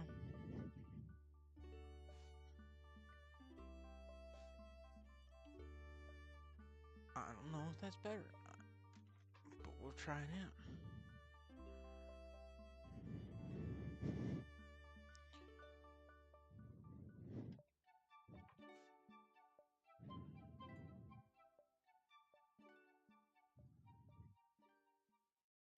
Luck with the Irish. The scope and potency of what Shamrock can do has been considerably amplified. Your unconscious and clairvoyance and precognition abilities now encompass an entire city, with your precognition able to see up to 24 hours into the future. Your micro telekinesis has similarly benefited from this new range, with Shamrock working subconsciously to continuously cause slight changes to your future benefit.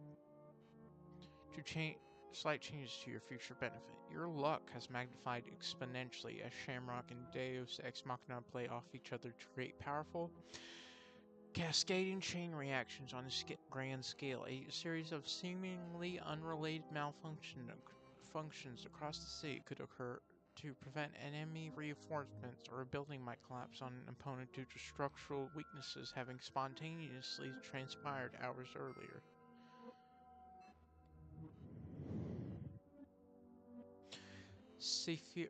Sephiria. You're a type of telekinetic with the power to maintain spatial relationships, like being able to connect yourself and others with movers that might be limited to personal teleportation. Your power requires you to have a strong reference with what you're working with, preferably through touch for a strong connection, but failing that, eyesight can be used, albeit not as effectively. Snaptrap. You can create gravity spheres that drag all things touching them into the sphere's center. You can also weaponize.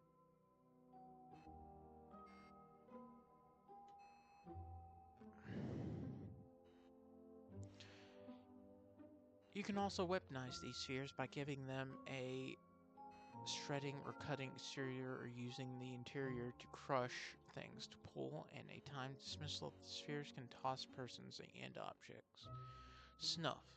You're capable of forming an immeasurable black hole that looks like a blob of darkness that vacuums things into it and can consume and devour them.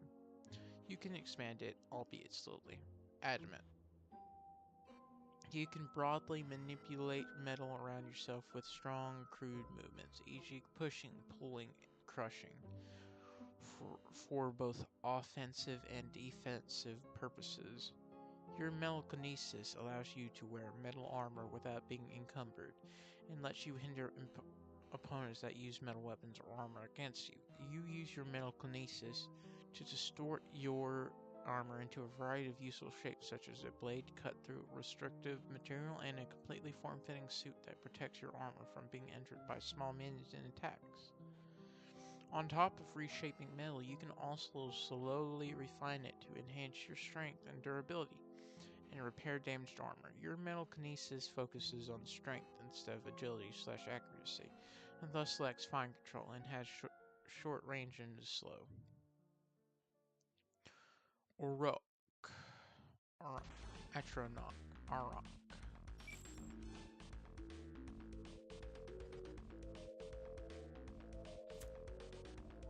Yeah. Aurak. Orok. Orok. Orok. You are capable of generating an inertial manipulating field around you that has a controlled series of effects. One permutation dampens inertia, protecting and slowing things in the area. Another accelerates. Where's my water? There it is.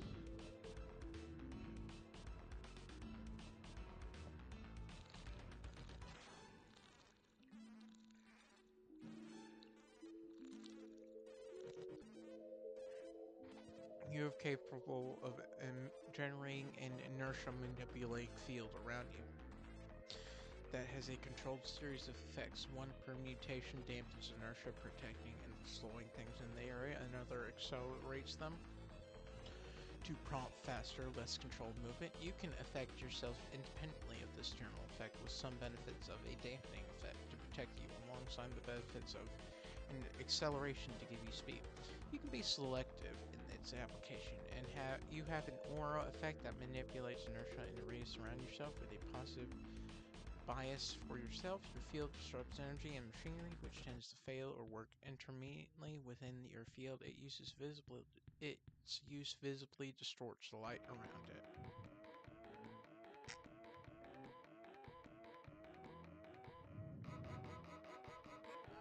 Gully.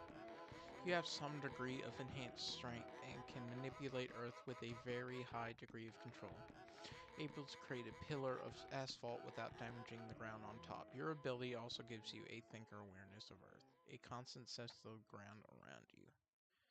Krieg. You can affect kinetic forces in a wide radius around you, though the strength of your manipulation tapers off with distance and is strongest in close proximity, giving you a brute rating. For example, you can slow down, disrupt, or deflect hostile forces via controlled, unconscious alteration of air friction/resistance.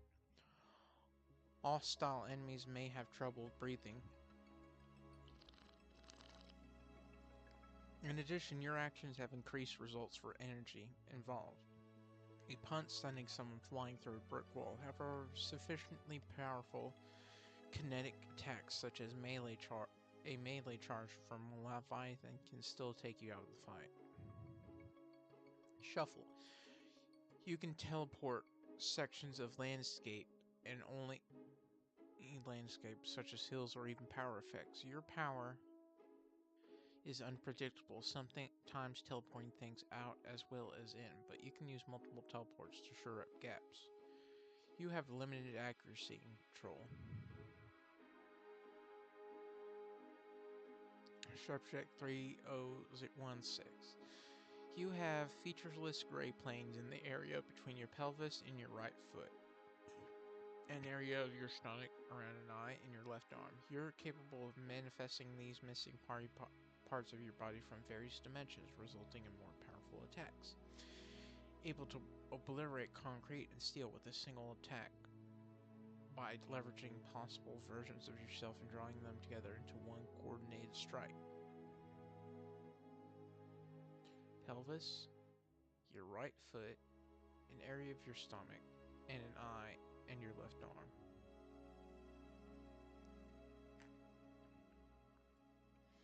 Agnes Cord. You can grow artificial organic structures from seeds you create.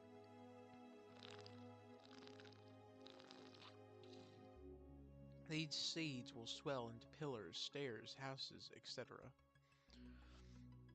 growing exponentially given enough time in your sphere of influence. This organic wood-like substance will eventually harden into a stone-like substance of varying colors of your supposed choosing after you have terminated the growth.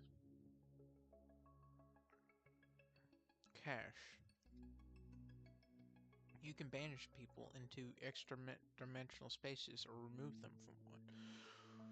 Within any area you can perceive, you can generate dark lines forming complex geometric angles. When you activate your ability, the lines will solidify, contract, and turn into a glossy black. Anything contained within this area is banished into a newly created extra-dimensional space. Similarly, you can rescue others from created secondary/alternate dimensions. This process has the reverse appearance of banishing. The the lines will expand and fade. You can use these powers on yourself to escape into a secondary dimension and teleport back to your former location. If your power fails, there is some backlash like a nosebleed or coughing blood. Capricorn, Shaker, either... Wait, what? Oh. Character, insert twin or face thyself. You and your twin share the same body, only one can be on the surface while the other is locked away in a lightless, motionless prison with only a window that looks out through your twin's eyes and listens through your twin's ears. If the two have different looks, then swapping identities also changes your appearance. You can swap identities with your twin rapid fire if you have to. The swapping has mixed results as an anti-master measure, but it affects physical forces, granting some maneuverability. You're a matter creator able to generate and shape glowing energy that you then transform into their respective element. These start out as motes that then have lines link up between them, which then become their respective element. One makes rock, the other makes water. You two are able to create enough material for things like a fort and can shape the material around single objects and people. One can spray people with water, then switch the other to turn water into rock and encase the subject. This switch can only happen if the shapes are alive, with more energy to back it up. If you two let it die, a switch cannot happen. Water evaporates and the stone easily crumbles. You two possess different moderately enhanced physical abilities. One has a bit of a resistance to temperature extremes, meaning they can withstand greater cold and greater heat than most people can. The other also has an intense way of breathing, being able to continue speaking while being choked out. The properties of the matter you two create are related to you and your twins' relationship to each other. For example, instead of water creating ice or suffocating gas, with the other forming metal instead of rock.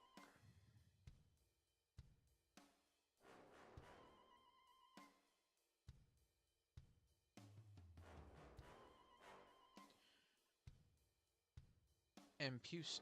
You can duplicate non-living objects by manifesting a bubble of scintillating energy. By charging up and releasing a wave effect about as tall and as big or round as a house. People hit by the effect can fly within the area of this slow rolling wave. You can also give cover to people within your bubbles, and anything within your bubble. Anything that crosses the bubble can be duplicated whenever it crosses your field, as long as it travels outward. Gibbet and Pusa. You have a shaker ability letting you spawn countless copies of objects that you push into the ground. These require your presence and attention to exist. These objects lurk and spear out of the ground. You can replicate almost anything in an area, with the replications independent of the template after replication. Narwhal. You can create crystalline force fields that have a noticeable violet blue tint, strong enough to cut into Endbringer flesh. You can move. You can create that have a. Oh! You can move these force fields at up to 40 kilometers an hour. 24 miles per hour. Though only in straight lines. If an opponent is within 50 feet of you, you can create a force field to bisect them.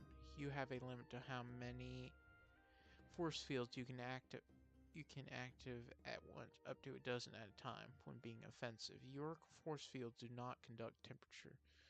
You have extreme fine control over your force fields. Shatterbird. You have the ability to manipulate silicone through high-frequency sounds, giving you essentially perfect control over all glass and sand and other siliceous compounds. Cineril. You can create and scare a large amount of ash all over the area through waves, blasts, or puffing out your body after taking a hit or striking during combat. This particulate matter bleeds into the surrounding area's structures, effectively reinforcing it, having no control over the ash, yet more as an extension of yourself as a breaker state. You absorb and coat yourself with the ash for either reformation automatically kicks in when in mortal danger, or teleportation purposes, consuming a portion of your surrounding ash. Once active, you find yourself unable to leave the ashen area unless using up all the accumulated or surrounding ash, or simply ignite yourself in your ashen place on fire with the heat at 1100 Celsius, consuming it at a steady rate. When you exit your breaker state, all nearby flames are deftly extinguished afterward. The Ashen Titan. As a Titan, you gain a massive increase in range. In addition, you can now convert inorganic matter inside your range into ash, which you can telekinetically control and shape. The buildings, as well as other structures in your way, dissolve into ash dunes. These are reconstructed once you leave the area. However, ash that's already been used up will not be reconstructed, leading to buildings sometimes becoming brittle or collapsing entirely. The sheer amount of particulates in the air dampens sound into near silence in your vicinity. Shaker Exalt. You are powerful but limited aerokinetic and telekinetic. To truly use your aerokinetic powers at their optimal, you need a lot to let a charge build up. How fast this charge builds is a differential that can vary from a few hours to several days. With a charge, you can draw in the air from an entire city and stagger endbringers. Without it, your aerokinesis is restricted and much harder to work with. You can use your telekinesis to fly, and is strong enough for you to carry materials with. Hunter, you produce a mass of thin, black wires within 30 feet around yourself that cuts everything in its way. You're immune to their sharpness. You can control them, but they tend to lash out at threatening sensory cues. Your power permanently leaves you in a heightened psychological state, as such you don't get mentally tired. Titan Arachne. As a Titan, you can produce razor wire within a quarter mile of yourself, which scales up over time and is not manton limited. You also become extremely agile. Alright, I will see you guys tomorrow.